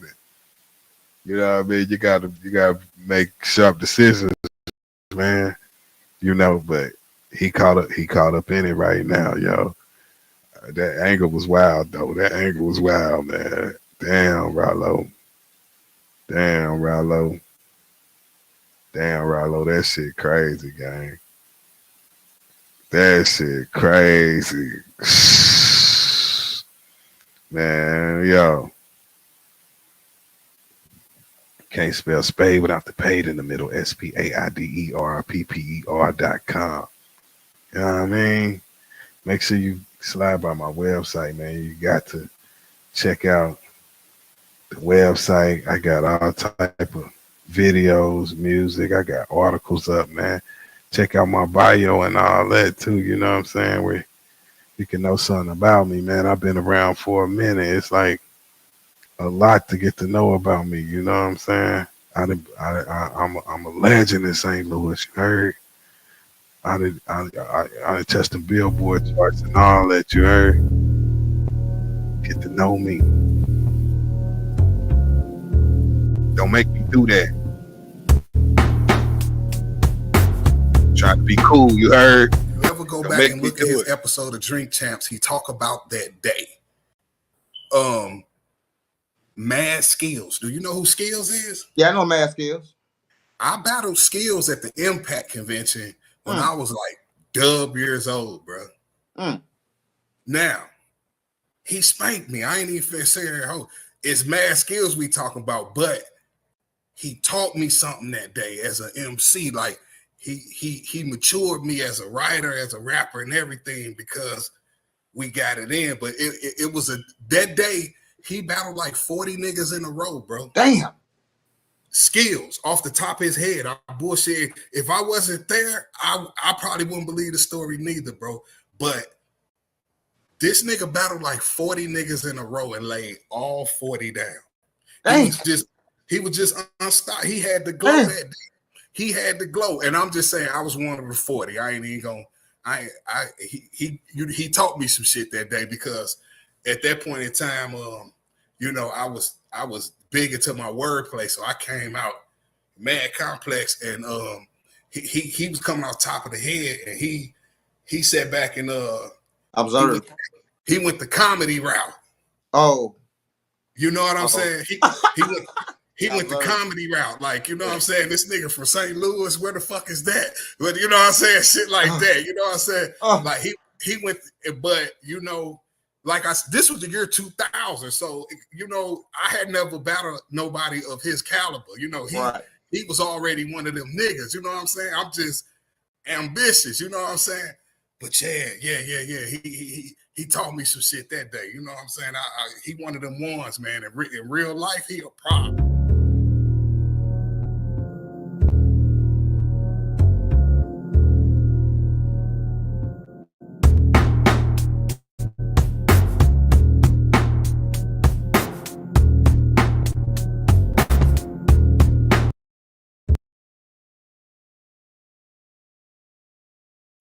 Oh yeah. Cole, you one of them dudes, man, that can fight until you get punched in the face.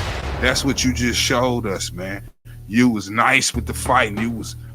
Oh, you know, I'ma say it. I'ma say it. Get acquainted with this channel, hey, cause I ain't. I'ma say it. If it need to be said, I'ma say it. You was shadow boxing. You was ducking and weaving. You was.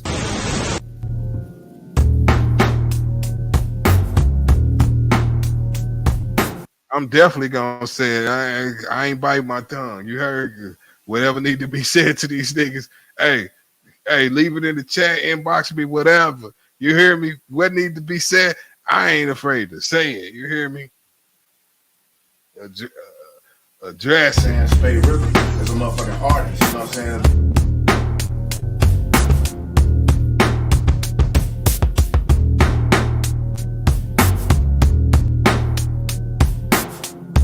And I bought one of you weak ass niggas down. Y'all ain't even nice for real. Yeah, y'all already know what time it is. It's your boy Spaide R.I.P.P.E.R, the original People's Champ of St. Louis. I recorded some shit so crazy today. Oh my God.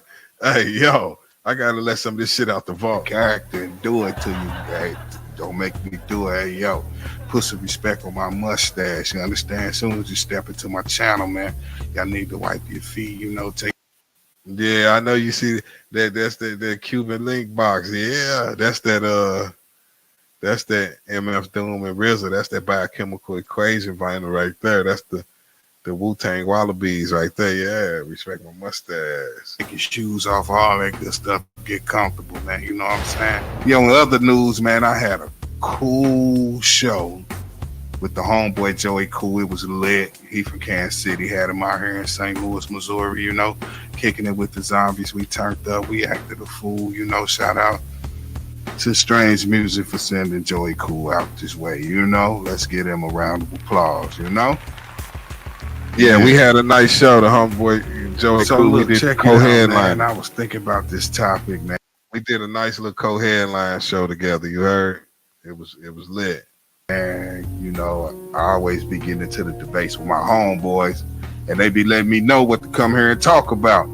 So, you know, I have to go on and just go on and put it on the table, you know. Hey, yo, I made this one just to blast off. You hear me? I'm like, I got to go on and say my top 5, he not on the list for me, man. And I can tell y'all exactly why. Because, man, J. Cole don't have the fortitude to stand the rain, you know, and every great of all time has definitely been battle tested, and every great. These is all facts. To stop me when I lie. When I lie, come in and say that was a lie. All time definitely weathered their battles. You know what I mean? That's part of what make you great and what shows us that you deserve to, you know, go down with the name of hip hop in eternity. You understand? Come on, man. Come on, man. Who? The truth is the truth. The truth is the truth, man. We just letting niggas up on the board. Like niggas just get a record deal, sell a lot of records, and now you just up on the board. Stop that shit. Stop that shit. What you did for the culture, what you did for the game. Okay, J. Cole rap good. That's true. I'm not saying he don't. J. Cole rap good. But did he change the way the world rap? Think about it. Yeah, let that shit sit in.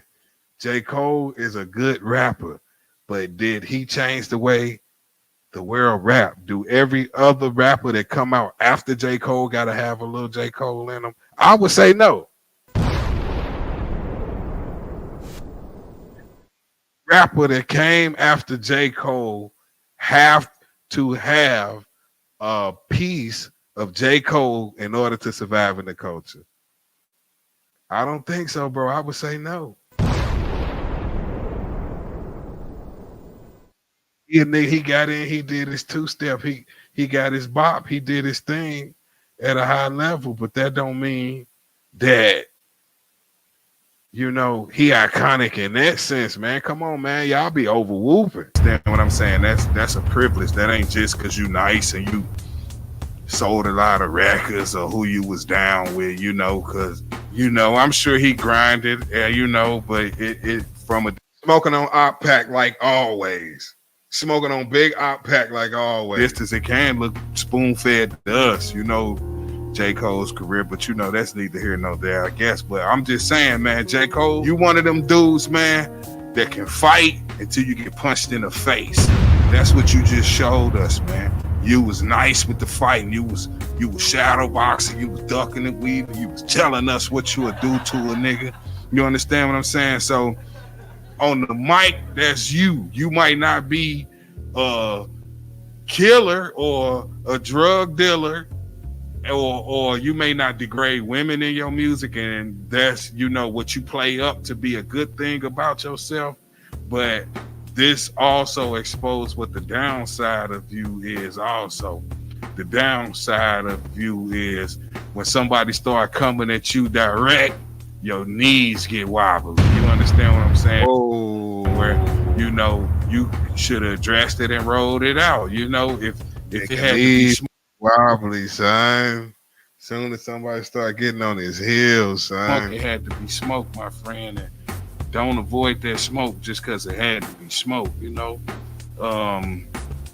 And not saying you was supposed to like have some kind of stupid gang war with him or nothing like that with Kendrick Lamar, but you was supposed to stand on your. At this point, would y'all say that wouldn't J. Cole might as well died on his shield, died on his sword? Nobody feel that way except me. He dead anyway. Kendrick Lamar killed that nigga by default anyway. J. Cole dead like off the ricochet. The bullet went through Drake, hit the wall, you know what I'm saying, bounced back and finished him off. You understand what I'm saying? The nigga dead anyway. He jumped in it like, nigga, he shot himself in the head before a nigga got there to kill him. That's that nigga, man. You feel what I'm saying? You still dead. You still dead. You might as well have fought. At least you wouldn't been no bitch. You know what I mean? I'll never forget that, bro. That was like the weakest moment in history, bro. That nigga. I ain't even get a chance to hear the record before he already had quit. Business when you dropped your record, man. You know what I'm saying? By the time I got a chance to even hear what you were saying to Kendrick Lamar, you had already retracted your statement, gang. Like that was disappointing. I can't rock with that. I think KRS-One himself would have no problem saying the same thing that I'm saying right now. Like if you one of them ones, you gotta defend it, and not only defend it, you gotta win. That's just the ugly part of it. It ain't just about defending it, it's about winning. I didn't really even try to put no respect on your mustache, J. Cole, until you did the record with Benny the Butcher. When you did the record with Benny the Butcher, that's when I started saying, okay, maybe he is something, because you start talking spicy.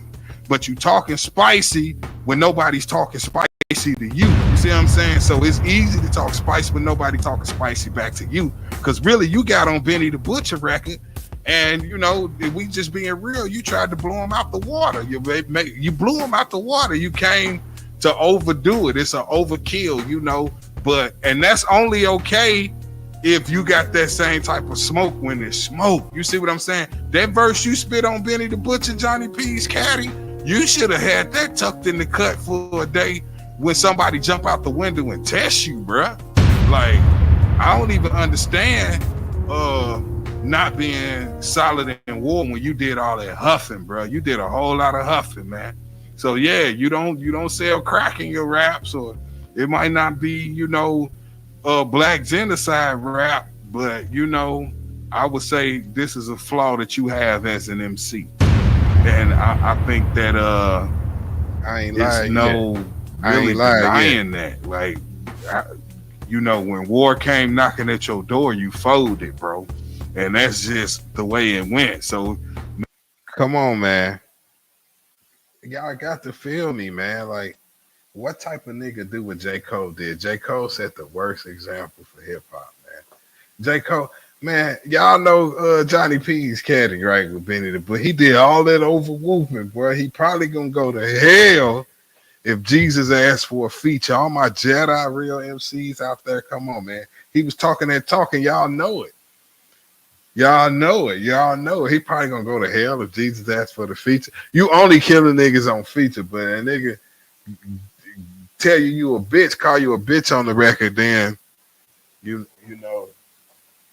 Because the enemy rarely a stranger. See, J. Cole, one of them niggas, he want to beef for somebody he don't know and never met in real life and shit. He'll kill a motherfucker he never met before. You feel what I'm saying? He'll kill a motherfucker who he ain't got no love for. You know what I'm saying? But The enemy is rarely a stranger, and he let that nigga put him in the shaker and put him in position. And nigga, you went with your. He saw that the thunderstorm was coming over the horizon, bro. But at the same time, shit, maybe just the record was just trash. I don't know, cause I ain't even get a chance. But he could have did. It was a better way. It was a better way to die. That nigga somewhere rich as fuck, still riding bicycles and shit for fun and shit. You know what I'm saying? Like on the beach with the fucking, you know, iPad and shit. You know, making beats or whatever. You know, ain't no disrespect, but you know what I mean. But you know your ass is in the parallel universe, nigga, in the nether realm, nigga, too. At the same time. You know, all you did was went ahead and walk through the portal. You just, when the portal opened up, you just feel me. You just went ahead and walked through it. The nigga didn't have to wrestle you or nothing. You waved and walked through that bitch. You feel what I'm saying, man? You know, I don't know. That's not what we doing hip hop. That's not hip hop. KRS-One, like I said, bro. You think KRS-One salute that shit? KRS-One, Boogie Down Production, nigga, foundation and shit. Positive black man, Zulu Nation, motherfucking Supreme Mathematics, whatever you want to put on it. Regardless of all of that, regardless of how many positive rap songs he made, how many songs with no cussing, regardless if he made You Must Learn, he still had to make the bridges over to get over that hump, gang. He had to take it to war. He had to take it to war to get over that hump. So when we the motherfuckers quick to celebrate You Must Learn, yeah, that's lovely. That's lovely, nigga. But we don't talk about Kendrick. We don't talk about KRS-One no more, nigga. If he don't make no bridges over, somebody got to die in order for his legend to live in eternity. Do you feel me? Somebody got to feel me. MC Shan had to die in order for KRS-One to still be talked about in 2024. You see what I'm saying? Otherwise, he'll be another MC motherfucking Shan, nigga. He could have just dropped his records and faded the blood. Nah, nigga, you gotta get blood on your hands, nigga, to be in the conversation for eternity. The niggas who in conversation for eternity, no matter if it's been 30 years or 40 years, and they name still in the conversation about the top, they got blood on their hands. They got blood on their hands. They got blood on their hands. That's just a fact. All of them. Pick somebody who didn't have to take it to war. Who you gonna say? Rakim? Who you gonna say? Big Daddy Kane? That's not true, man. Rakim, come on, man. Rakim, goddamn me, the only nigga that Biggie really picked up the sneak dissing from him. Rakim dissed everybody. Rakim dissed everybody. He got lines for him. They still going back and just not putting that shit together. Go look at Eric Sermon's on not Drink Champs. What's the other shit? The barbershop shit. My expert opinion. Hey, Mav Hoffa. Eric Sermon on that talk about that. Big Daddy Kane and Rakim sneak diss each other they whole run. They getting it in all on the Juice soundtrack, man. It wasn't the era, you know, they the classy MCs. They from the classy era. So it wasn't a brawl. You understand what I'm saying? It wasn't a brawl. But Rakim got blood on his hands. Don't get it fucked up. You don't think he killed some niggas? Rakim didn't kill King's son? Man, you better do your homework. Yeah, I don't know nothing about that. Nobody, you have to have a zero in that column. You know what I'm saying? So if it come down to you and somebody else on the scoreboard, and all they did was at least showed up to war, we got to get them points over you, bro. We got to get them points over you. And I hope everybody understand where I'm coming from when I say that. This ain't just about the records you sold and all of that, bro. You know, and I know you somewhere living the sweet life. I see you out there riding bikes and not tripping off of rapping. I know you already hit your lick. You got your money. You hit your jackpot. You know, I see you buying cyber trucks and all that. You know, I respect your mustache or your bank account. You know, if that's what we talking about. But as an MC, I'm talking about as a swordsman, as a craftsman. You know, as a man of the cloth of this MC shit, bro. You failed a major test, bro. You failed a major test, and I'm not gonna never give it to you a cop out and let you have it. You know what I'm saying? Just off the strength of who you was with or the records you sold. Yeah, you had a good impact. Recording artist. Maybe you one of the biggest rap recording artists of all times. But this MC shit, this hip hop, this straight, you know, bro, you didn't show up for war, man. Hey, you never retreat in war, bro. You never retreat in war. You never retreat in war, man. We might have went with you, man. You just gotta cook. You gotta go ahead and get on the grill and cook, man. I don't know, bro. That's crazy to me. That's crazy to me, man.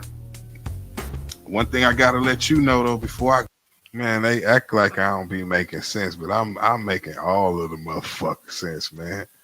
I'm making all of the sense.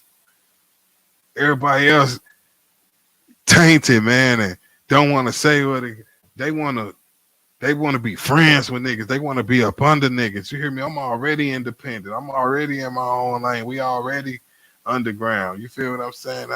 And that don't mean that it ain't no room to go up. That just mean that shit, you know, I ain't got to bite my tongue to hope to be around no nigga. You hear what I'm saying? Whatever come, I can stand on what I say. Nigga, I ain't, you hear me? I ain't saying nothing I can't say to nobody's face. Flat out. I'm that type of nigga in person. So I can say that, nigga. Shit. You heard? Shout out to all my guys, man. SpaideR.com, man. I am finna drop some new shit. I feel like I'm gonna let some shit out, man. I dropped some shit so fire today, y'all. I got a freestyle and shit. I got some boy. I'm finna upload some shit to the. You know, you gotta do the social media shit, man. Y'all gotta follow me on the social medias, man, because I'll be fucking the gram up. I'm over there at Spaide R.I.P.P.E.R. You can't spell Spade without the paid in the middle. SPAIDER.PPER. Go on and get on Facebook, man. Go on and, you know, I got the little band page and all that. Go on over there like that. Go to Twitter or X or whatever we call it now. Go on and get on there and find Spaide R.I.P.P.E.R, man, because I'm all over the place. I be turned up everywhere, man. You know, I don't be overly over whooping, but I be whooping. You hear me? Straight like that, man. Yeah. Definitely gotta drop something new on these niggas, man. Definitely gotta drop something new real soon, man. We cooking, man. I got so much stuff, man. I can't even tell you, boy. I can't let the cat out the bag, man. I can't let the cat out the bag, but we did all of this here. This is just setting up for something much greater, man. And you got to know it. You got to know it. You got to know all this here is set up for something greater, man. Straight like that. Did y'all see my Sexy Red vlog, yo? Somebody trying to steal her record.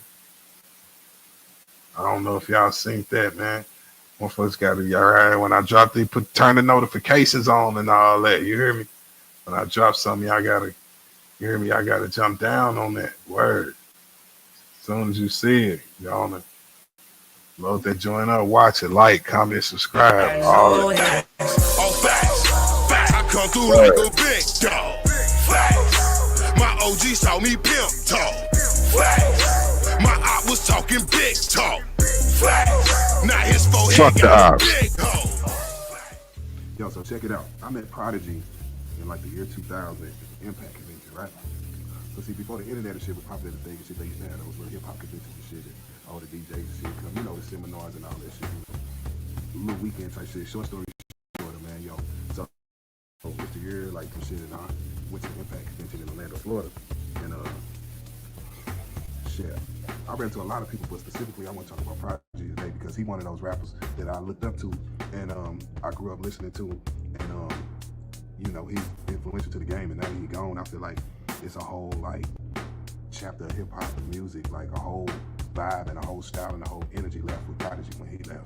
Is the way I feel, you know. So I was just thinking about it, you know, with him being gone, you know, I'm sure it's people that want to meet him just the same way where, you know, I would like to meet Tupac or Biggie and, you know, Nipsey Hussle and, you know, people like that, people they know. You know, I am thankful that I got to meet Prodigy. But yeah, it was mad years ago. It was like the year 2000, Impact Convention, Orlando, Florida. So, you know, all of the industry, all the rappers, you know, mainstream and underground with, you know, convened up on, you know, like a hotel or like a resort or something for 3 or 4 days, you know. So, you know, I'm out there for the Impact Convention, and you know, it was a lot of everybody was out there putting on for them. But yo, I seen Prodigy. I gotta roll up some more of this hot pack. Hold on, y'all. Prodigy out there, yo. First of all, you know, it was mad deep out there, and the first thing I remember is, you know, just seeing that crowd split like the fucking Red Sea. You know, they definitely split the crowd like the Red Sea when they came through. So I'm seeing people looking and moving out the way, and like, you know, because, you know, everybody watching everybody, because everybody in the game there, you know, so of course it's tense, you know, just before the internet and camera phones and all of that, you know what I mean? So the crowd is partying, you know, so it's like, yo, who coming through? So I looked up, and you know, I see Prodigy. I'm like, yo, is this Prodigy? But yo, he's like, short. He's like the smallest person with his clique, yo. Havoc wasn't with him when I seen him. He's like the smallest person in his clique, and he's in the front. Like, so he got mad, you know, big monster niggas and shit moving with him and shit. These Queensbridge niggas, these infamous mob niggas, they moving with him, you know what I'm saying? Like a pack of fucking wolves. And they're like the smallest nigga in the front, you know? And we in Orlando, Florida, so it's mad hot. It's the summertime, right? So he got on like the tank. So he got on like a wife beater with the big chain, with the long chain, you know, the chain that had the 6-point star in it that, you know, he was rocking in the Keep It Thorough video, you know what I mean? So he had that chain on with like a wife beater with a do-rag, but he had a do-rag tied up. Jean shorts with the Timberland, straight New York nigga, little bitty nigga in the front, you know what I mean? He coming through walking, you know what I'm saying? Chain swinging, you know what I'm saying? Grilling everybody. This nigga come through like the Belly intro. You hear me? Like, I'm looking like, oh shit. I'm like, is this yes, this is Prodigy, son. So everybody's backing up this nigga coming through, and they, you know, they end up going to the bar and some shit like that. So they definitely changed the energy of the room when they came in and shit. You know what I mean? So motherfuckers like, oh shit, because it was some West Coast niggas out there. Like I say, this the year 2000, so. You know, motherfuckers still ain't used to seeing, you know, certain East Coast and West Coast rappers in the building at the same time. You know what I mean? So, you know, you could definitely cut the tension with a night, but Prodigy was not at wedding it. He was in that motherfucker. He from his mom was with him. He had his chain out, wife beater, and he was passing out flyers. That nigga was like, he had a handful of that, and that was mad ill to me too. That out of all the people with him, he was the one with the stack of promotions. You know what I mean? So he got the stack of flyers and all of the little chicks that's running up on him, and you know, all of the DJs would come to the conventions and whatnot too, because you know, people would spread their records. Vinyl was still a thing. We going back on tour soon. So you know, this is where rappers would go to take mad vinyls and spread their shit out, whether you had a deal or not. You see what I'm saying? So all DJs running down on them, and you. I'm gonna have to blast off from city to city. You heard? You know, mad chicks, you know, trying to talk to him, get in his face. You know, he taking pictures with everybody. You know, he talking about, but he had his own stack of flyers. You know what I mean? And he made sure everybody got a piece of that promotion. And so, yeah, I did go ahead and get in line. I'm like, yo, I got to holler at Prodigy, you know what I mean? So I'm like, yo, I'm gonna just, you know, wait till everybody. Like, comment, subscribe. Like, comment, subscribe. Like, comment, subscribe. Let me get some likes, gang. Let me get some motherfucking likes. So, you know, so I'm like, yo, what up? You know, when do the movie come out? Because, you know, the Murder Music album had just came out the year before. You know, and that was a smash, and they was promoting the Murder Music movie, you know, in the album. So I'm like, yo, what up, Prodigy? When the movie coming out? And he like, shit, it'll be like August. Now, the one thing I noticed that was ill about Prodigy is everybody that ran up on him, he had a mad line. He had a Prodigy was ice grilling every motherfucker in his face, yo. That was an ill nigga, man. That nigga was grill. That nigga wasn't even, it didn't look nobody in the eyes, but that nigga watching everything without looking everywhere. This nigga was an ill nigga, yo. Whole crowd of people, including myself, that came to talk to him. Prodigy didn't look nobody in the eyes. Nobody that ran up on him to talk to him, Prodigy didn't look none of them in the eyes. He conversed, and he was obliging every request. He was taking pictures. He was giving phone numbers out. He was doing everything, you know, it wasn't that he was being grimy New York nigga. I'm like, yo, check this nigga out. Little bitty nigga too. You know this nigga. Hey, yo, this nigga was a little bitty nigga, bro, but you know this nigga had to have heart, yo. You know, a whack person, but it was something about Prodigy where he didn't make eye contact with nobody. He looked over everybody on some, yeah, you know what I'm saying? He wasn't giving people eye contact. So I'm like, yo, when the movie come out, Prodigy? He like, yo, the movie will probably be out August. He gave me a fight. He was promoting the album, the HNIC album. The HNIC album ended up coming out in like November of that same year. So he had promos. They had the Keep It Thorough video on VHS, like a VHS tape, and they had like promo copies, and they was giving that away too.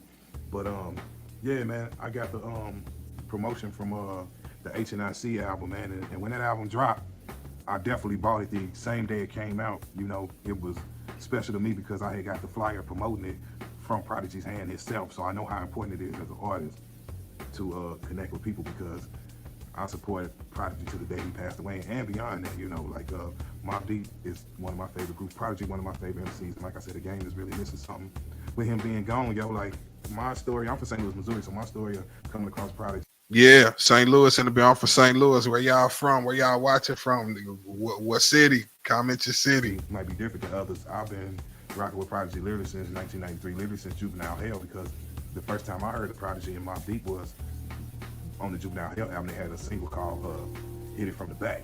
And they were some little niggas.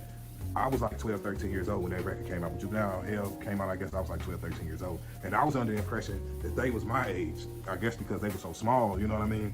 So small frame that, you know, and then I guess I could name the album being Juvenile Hell, you know. I guess they might have been 17, 18 years old then, you know what I'm saying? But I thought they was my age on some crisscross shit. So I'm thinking, oh shit, this like, you know, some crisscross shit, but turned up. And then Havoc had the San Jose Sharks hoodie on in the Hit It From The Back video back in '93 off that Juvenile Hell. And my brother had a San Jose Sharks coat, so that connected with us. It was like, yo, we got this, you know. Yeah, so I literally been rocking with Prodigy since Juvenile Hell in that sense. You know what I'm saying? And I was, you know, we all know Shook Ones and the Infamous album and all that, but Murder Music was definitely probably my favorite album of that year. And, you know, to run into Prodigy that following year, it gave me motivation to, you know, push forward in the game and be the artist that I know I could become myself, you know what I mean? And, you know, I learned something from him because I never been ashamed to promote myself and hand people my promotion, you know what I mean? Because I knew that the day that Prodigy album came out, and it ended up getting pushed back, and I ended up coming out in November, I believe it had like a different release date on the flyer, you know what I mean? But I made sure that I got that album, like, you know what I mean? Like Prodigy told me to go grab that, you feel me? And that's one of my favorite rappers from day one, from the first time I heard him rap, you know what I mean? Rest in peace, Prodigy, man. When he passed away, we lost a vibe with him, you know what I mean? Salute to the mob in Queensbridge, you know?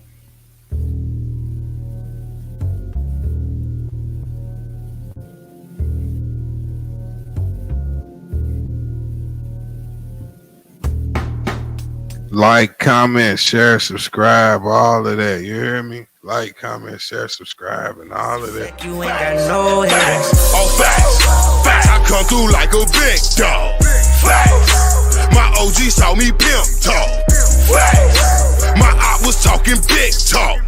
Facts. Now his forehead got a big hole. It's a fact you ain't got no haters. Oh, facts. I come like a big dog. Facts. My OG saw me pimp talk. Facts. My op was talking big talk. Facts. Now his forehead got a big hole.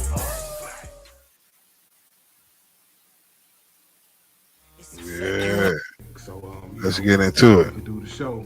So, you know, before the show, let's get into it. You know, we all went to grab something to eat. SpaideR.com. Stevie Stone, my homeboy Frizz, DJ Picasso, J-Rock, and at the time he had his homeboy MJ, hype man that formed God Bless the Dead, and homeboy King Harris was there too.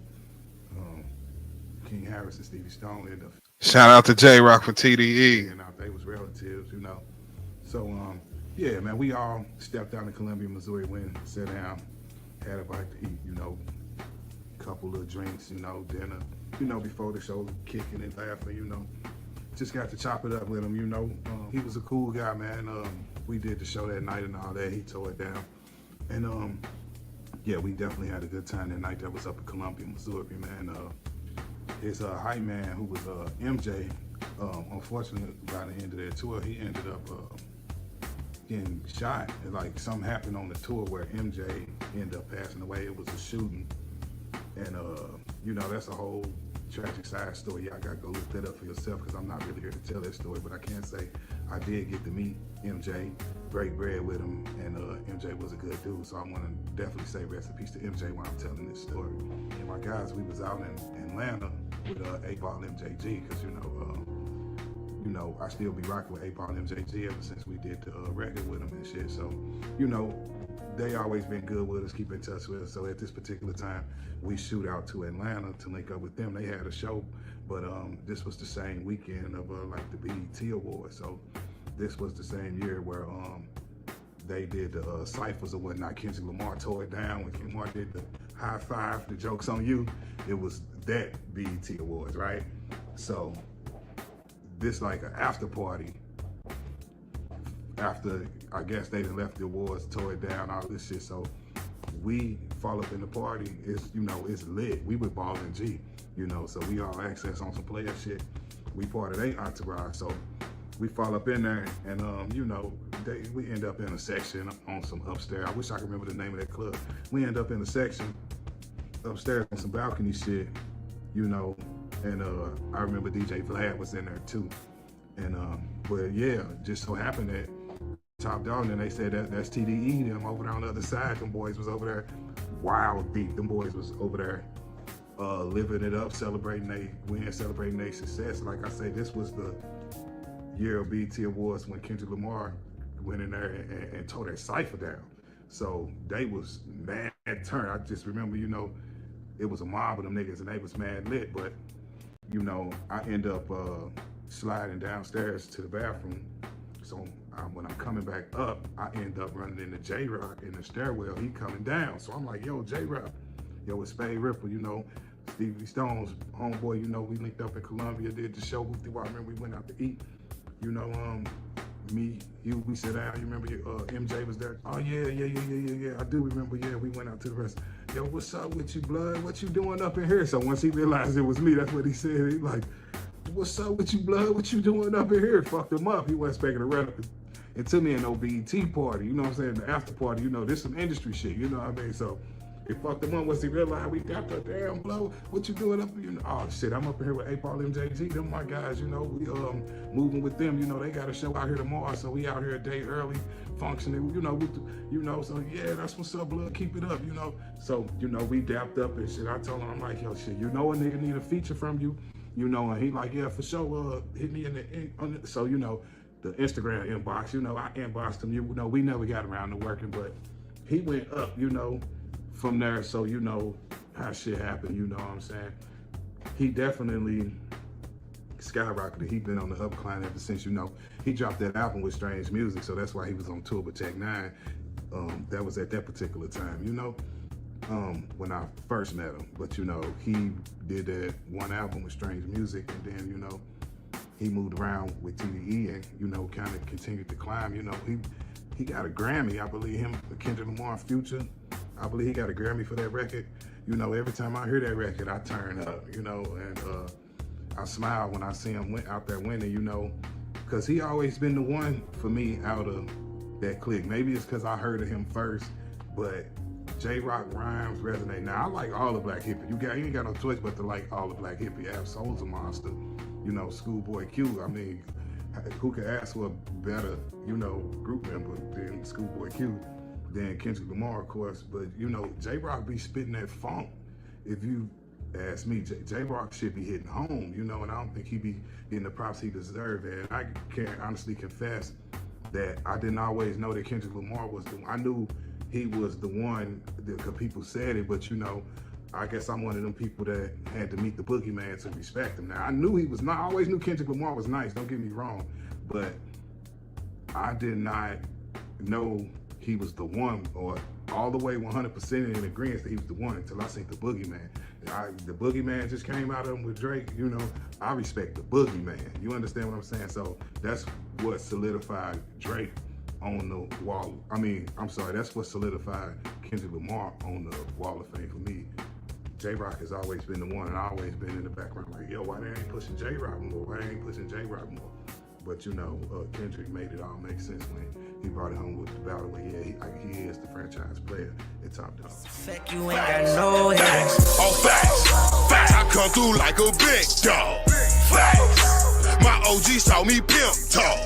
Facts. My op was talking big talk. Facts. Now his forehead got a big hole.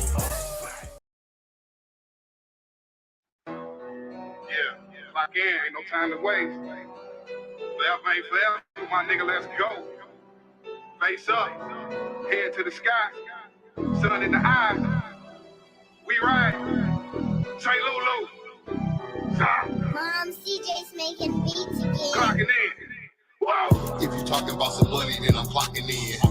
Stacks in my pocket, I'm just trying to win. I ain't got no time to play, I'll be clocking in. I ain't got no time to party, I'll be clocking in. If you talking about some money, then I'm clocking in. Stacks in my pocket, I'm just trying to win. I ain't got no time to play, I'll be clocking in. I ain't got no time to party, I'll be clocking in. Ooh.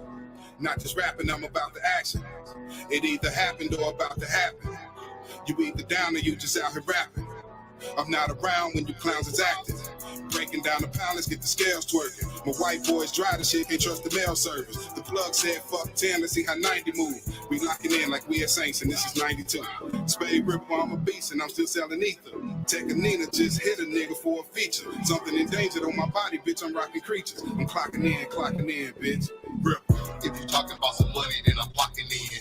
Stacks in my pocket, I'm just trying to win. I ain't got no time to play, I'll be clocking in. I ain't got no time to party, I'll be clocking in. If you talking about some money, then I'm clocking in. Stacks in my pocket, I'm just trying to win. I ain't got no time to play, I'll be clocking in. I ain't got no time to party, I'll be clocking in. Clocking in, nigga, ain't no time to waste. My homie lost his life and shot him in the face. I was in the trenches trying to get some money. Everything a nigga had, they trying to buy from me. Drop it on the scale, we gon' clock it in. I'll take 100 off if you buy 10. Call a plug up, say I need some more. Phone blowing up, niggas at the door. Bitch that the trippers wanna suck a dick. She don't know I'm clocked in, I'm trying to buy a brick. If she watch her mouth, she'll get a house. I might put her in or out and go ice her out. Ask Spaide, was he locked in? Put the scope on the chopper, got a dial it in. Put them bitch niggas in front of them, I'ma knock them off. Just call me when you got it, I'ma get it off. If you talking about some money, then I'm clocking in. Stacks in my pocket, I'm just trying to win. I ain't got no time to play, I'll be clocking in. I ain't got no time to party, I'll be clocking in. If you talking about some money, then I'm clocking in. Stacks in my pocket, I'm just trying to win. I ain't got no time to play, I'll be clocking in. I ain't got no time to party, I'll be clocking in. Ooh.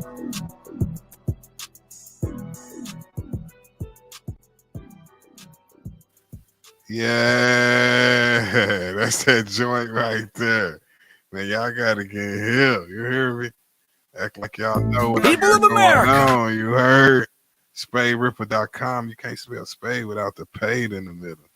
SpaideR.com. You heard? Yeah, man. Hey, that boy Kendrick though, man. Hey, Kendrick finna pop out on their ass February 9th. He finna hit that you know that little snippet shit they be playing on social media. You know everybody be dancing to that. Kendrick hit that reincarnated. I was talking like what was that? I didn't know why, baby. Hey man, Kendrick finna turn the Super Bowl the fuck up, bro. I don't know what they thinking, man, but he finna have all the gang members chucking up at the fucking screen. I don't know what the fuck they think, man. Hey, man, salute the Kenny, man. Salute the Kenny. Masterful play, man. Finishing the kill, man. Scalp him. You hear me? Cut his ear off and make a necklace. You hear me? Straight up, man. That's what season it is, because I'm going to tell you, man, Drake was definitely going to do that shit to you, boy. If Drake would have won, hey, man, let me tell you something. It'd be a whole different hierarchy if Drake won that damn battle, dog. If Drake won that battle and he was able to talk shit about putting Cali to rest, he already got the Tupac ring and shit. Can y'all see it coming? Don't you see how he flexed the ring in the video? Can't you see how he was finna finesse and make himself seem like he was at the top of shit? You know what I'm saying? He was really finna finesse and make himself seem like he was some kind of mob boss, yo. That's my opinion. You know, so it was up to Kenny to neutralize that shit, boy. Luckily he did, boy, because hey, it wasn't looking good. It wasn't looking good. Cause I'm gonna tell you, man, I can't even hold you. I was feeling Drake shit, man. All player haterism aside, I can't sit here and act like the shit that Drake was dropping back. I want to that drill record. That shit was bananas. That shit was bananas, dog. And it just was for the wrong rapper. It just was for the wrong rapper with the right target. That the shit Drake put out. If he would have aimed it all the way at anybody else except Kendrick, that person might not be here no more. I can't even hold you, man, because that shit was potent. That drill record was stupid when he hit that. Which one of y'all? Which one of us spoke up? Which one of us spoke up? Hey, man, Drake was going stupid. I can't, but Kenny was going stupider. That's just all it is, man. And he beat him with strategy. He threw him, you know, the fucking what's the slow record, the piano record, the Alchemist joint. He threw him a real curveball with that shit right there. There's no way Drake could be ready for that. Even if it was a lie. Even if it's a lie, it still get up under your skin and frustrate you. Like, huh?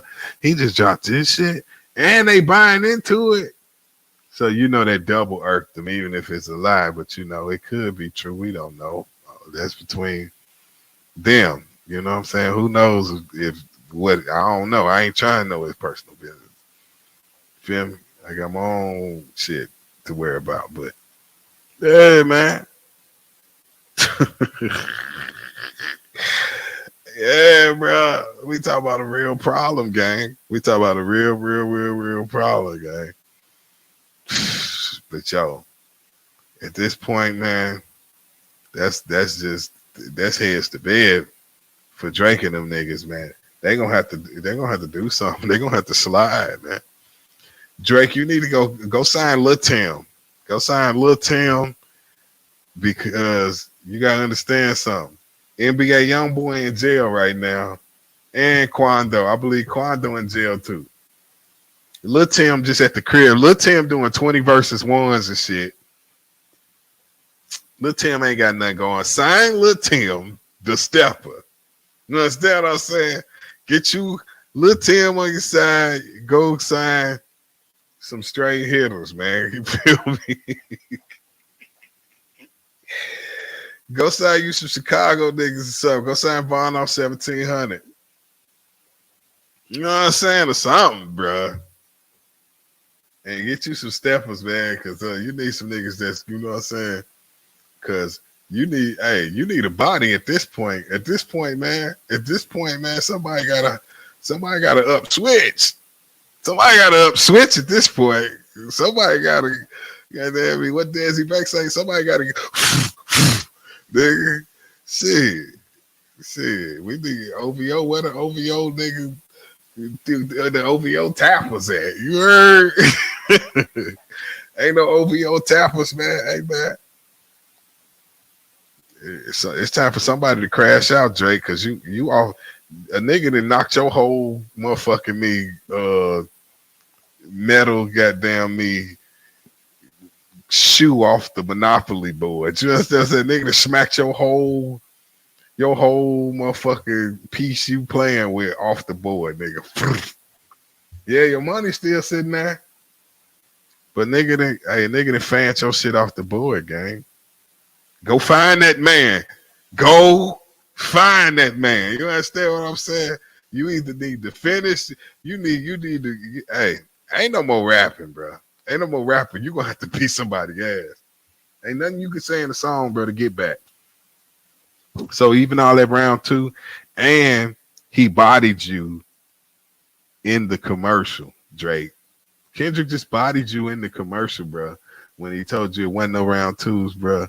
Dog, they is putting nails in your car. They are nails. You feel me? Nails in the coffin, man. Nails in the coffin, man. We always had to know, man, on the low is ill that this had to happen one day because what's my man's name? Pusha T still alive. Pusha T wasn't supposed to be alive. I'm figuratively, I'm metaphorically, forgive y'all ain't following what I'm saying.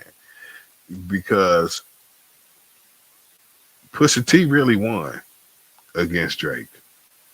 But Pusha T didn't stand over the body and up switch and empty clip like Kung Fu Kenny doing right now. You feel me? Pusha T definitely exposed and put his business street, did what he had to do to win. He got the public opinion, the thumb up. And I think that was enough for Push. Maybe they paid him to back off. Who knows? I don't want to speculate. But that was definitely enough for Push. Kenny standing over the body, up switch, empty clip. Finish that man off. You hear me? Hoodie pulled tight, strings extra tight, Pooh Shiesty on. You feel me? Black Air Forces, the whole demo. You hear me? This Black Air Force Kenny. You feel what I'm saying? This Black Air Force Kenny right here, gang. Straight up and down. This Black Air Force Kenny, yo. He up and switch, empty clip. You hear me? So, yeah. That's a body, G. That's a body. That's a body like a mug, yo. That's a body.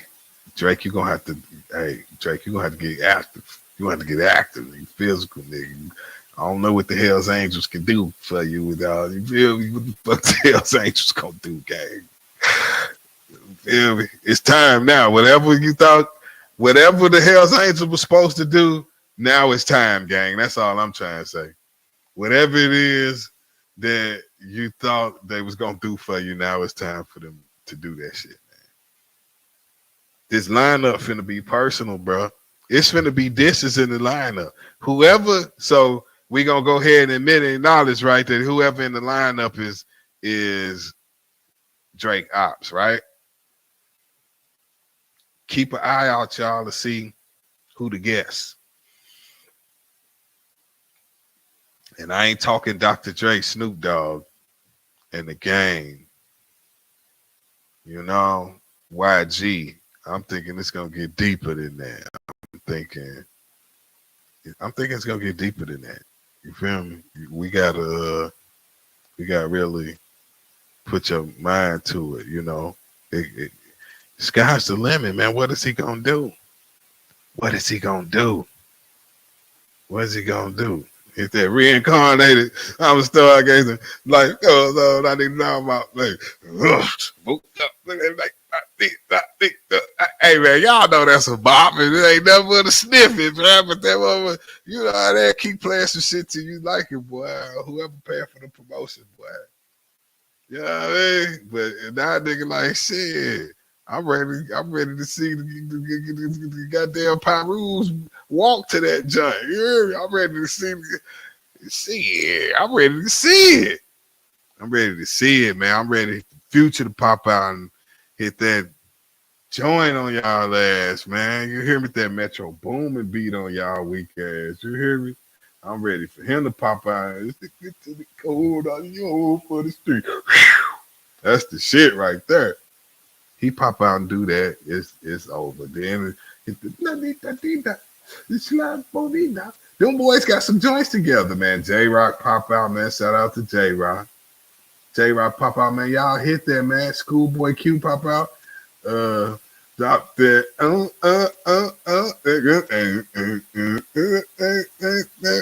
Feel me, man? Y'all know how them boys do when they do what they do. And I ain't even just no super over the top. Hey, but like I said, once the boogeyman came out, that nigga, it made me, hey, shit, let me get in line, nigga. Shit, I put more respect on you. What's that? You just being cool, nigga. I need to meet the boogeyman.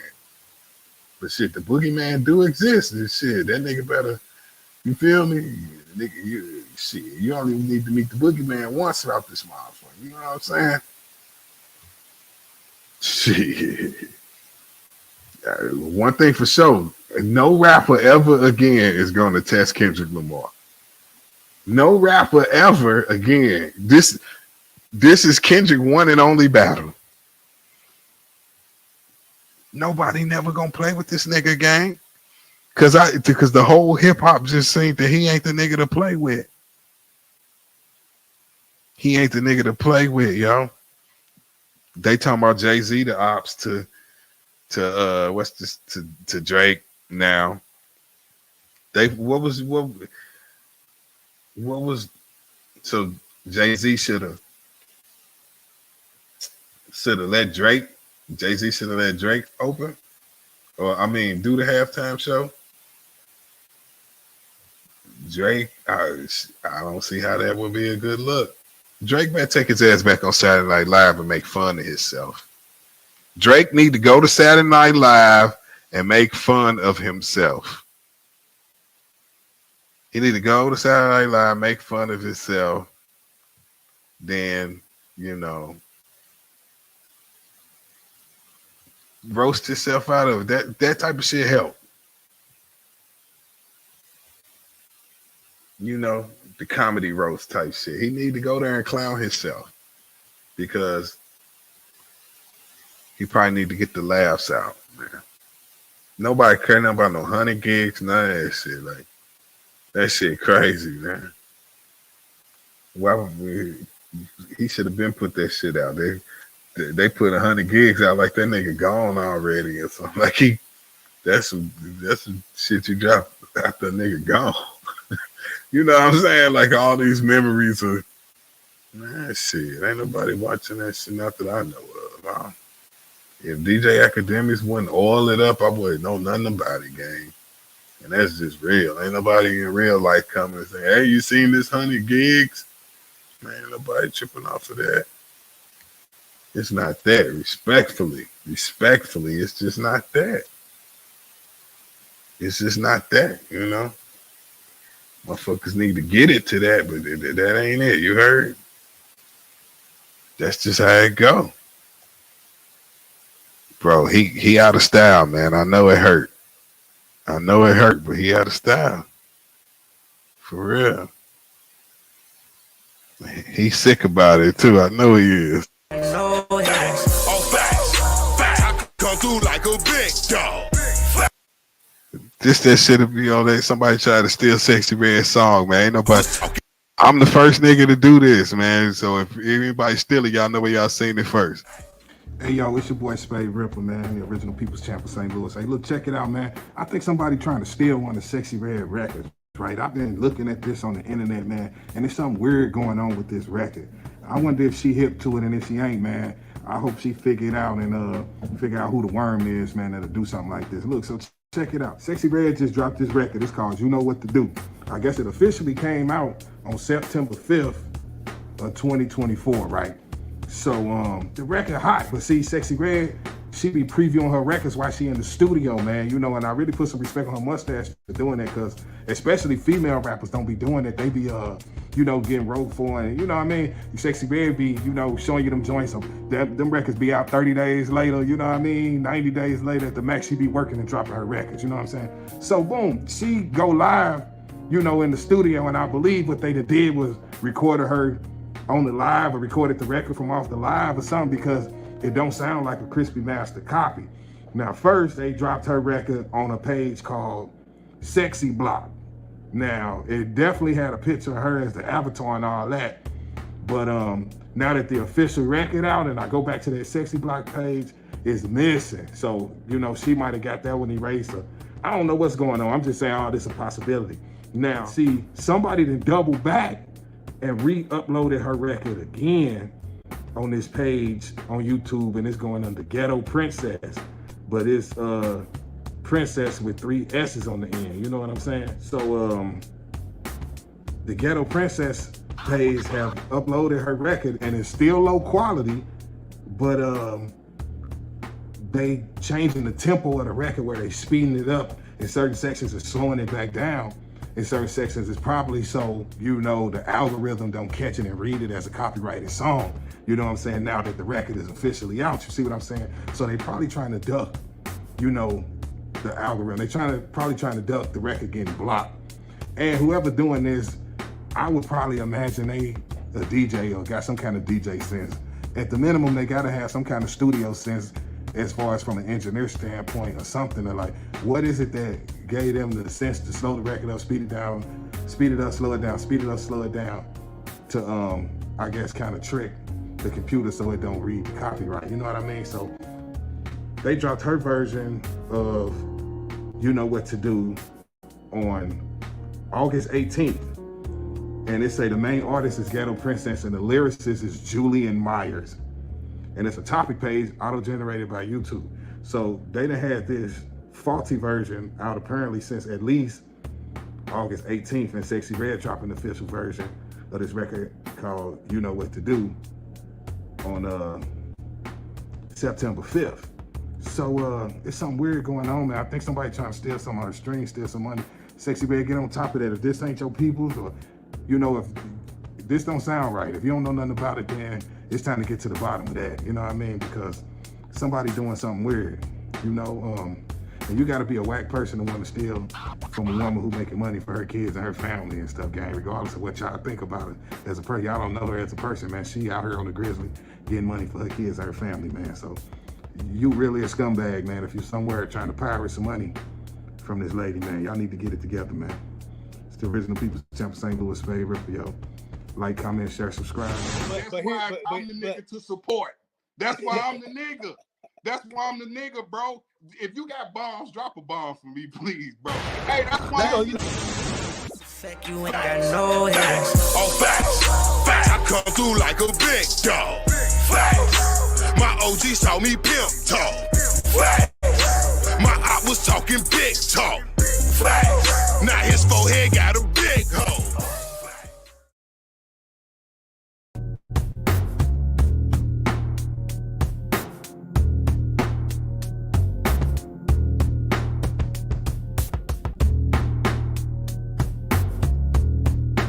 I like fucking artists that can be their own artists. Like Kendrick Lamar out on a tour right now. I plan that. You know what I'm saying? I don't want a nigga just being on stage with me. I want artists. You know what I'm saying? Spaide R.I.P.P.E.R is a motherfucking artist. You know what I'm saying?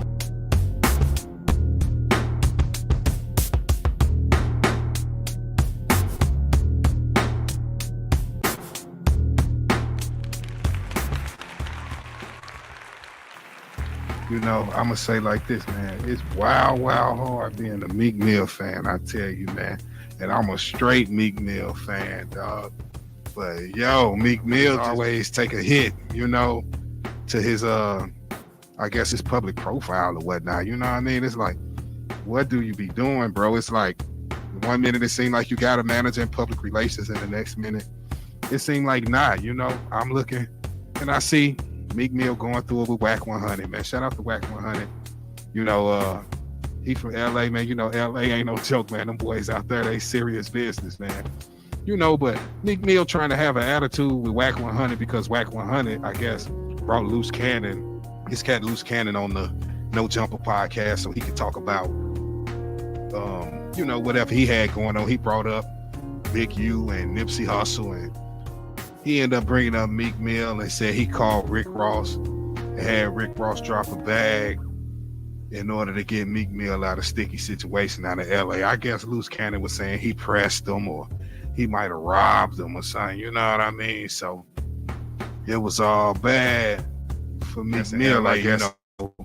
But if it ain't true, I feel like Meek Mill should not respond to it. So that's what got it looking weird to me, because all of the other stuff that came out on his name that he have not responded to, bro, they was playing with your name wild with the P. Diddy allegations and saying you was doing this and you was having, you know, they was putting you in the same boat that Kendrick Lamar just put Drake in, you know, when you get to reading that paperwork, man, you know. And I just wonder, where was your responses at when all that was going on? Like, not to say, hey, bro, I don't go that way now.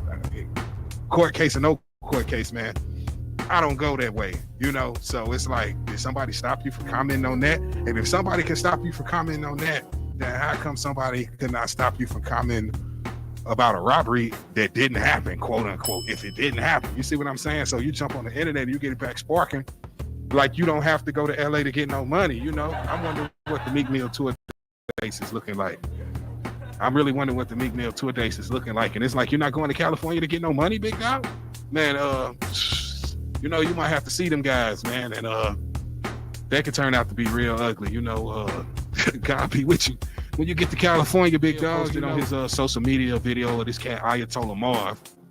Shout out to him. He another heavy hitter, big dog from LA, out there in the LA scene, in the LA politics. Ayatollah Marv be going in on Whack 100 about, you know, who really Pyro and who really not. It's like a battle of the OG, the biggest OGs and whatnot. So Ayatollah Marv and Whack 100 got their own friction, you know, but I guess Meek Mill used the video from the friction in order to, you know, strike back on some social media, you know what I mean? And it's really whack, you know. I be wanting Meek Mill to drop some bars, bro. What's going on? Why that's keeping you from rapping, dog? Like a nice freestyle would have cleared all of it up. You just seen how fast Kendrick Lamar and Drake was dropping back to back, bro. What's stopping you from coming with music, bro? What's stopping you from proving that you the best? What's stopping you from showing us that you still that? You know what I mean? Like, it's hard to sit here and act like you can't see that, you know, it's not chunks and chinks getting torn out your armor, Meek Mill. You know what I mean? With all of this stuff, dog, it's like another allegation, you know. DJ Academics was driving you, calling you Twitter fingers, man. And back then, when he was going in on you, calling you Twitter fingers, I couldn't get it. But this the first time I can say, damn, that's them Twitter fingers, man. That's them Twitter fingers, man. They got you talking. Because I swear, bro, if that robbery did not happen, if did nobody have to call Rick Ross and get thousands and thousands of dollars up out of Rick Ross in order to get you up out of a sticky situation, then it ain't nothing to talk about.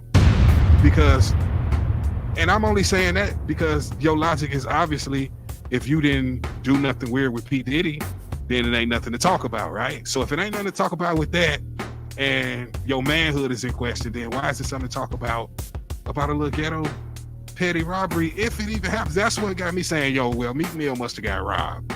Because why he mad at? And then Whack 100 said something real as it get, bro. Be mad at you got to be mad at who mouth it came out of. You got to be mad at whoever said it. You don't be mad at the person who brought them in for the interview to say it. That man said that about you. That man said he robbed you. Get on Loose Cannon. Drop a record, talk about Loose Cannon. Get on your Instagram story and go up and get at Loose Cannon. The wave is not to get on Whack. What Whack 100 got to do with what came up out of his mouth? That's all I'm saying. Bro, for real. We gotta do better, Meek Mill. You know, we out here, man. We want to support you, man. There's people out here that still got love for you, want to see you win, man. You know, protect the brand, gang. Straight up, stay out pettiness, man. Where your records at, man? You feel me? Don't come out with no record. Don't have no lines for me, man, and you ain't had no lines for Loose Cannon. You feel me? You got to turn up, Meek. Dream Chasers, what's up with the brand? What's up with the brands? And man, we was looking at y'all like real big dogs. Don't let that slip away. You hear me? We rocking with you, man. For sure. One thing I gotta let you know though before I go is you can't spell Spaide without the paid in the middle. That's SPAIDER.com. Make sure y'all hit my website. Check out my social media. You know, stream a couple of my records, watch some of my videos, watch some of my other blogs. You know, I'm out here talking spicy, man. And y'all already know what time it is.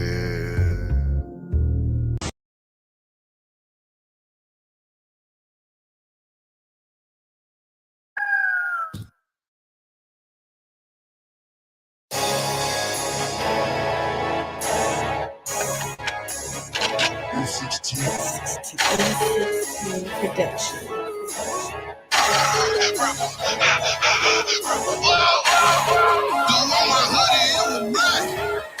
my hammer, cocked it back, it was pitch black. Crept through the night, it was pitch black. Kicked in his house, I knocked him out, he saw pitch black. Opened up the duffel bag, it was black. I found a brick of 10, yeah, it was black. I damn near had a heart attack.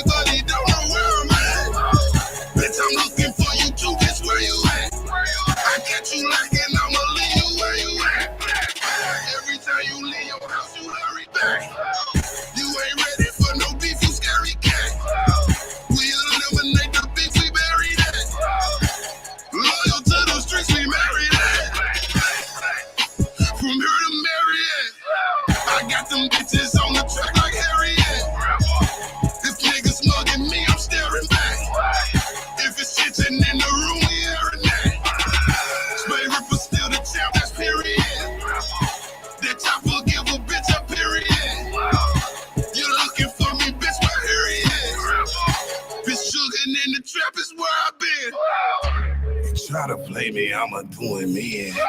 He try to play me crazy, I'ma do him in. He got a couple days for I'ma do him in. Put that drama on your brain, I'll do you in. I'm a shooter, I got points up on the board.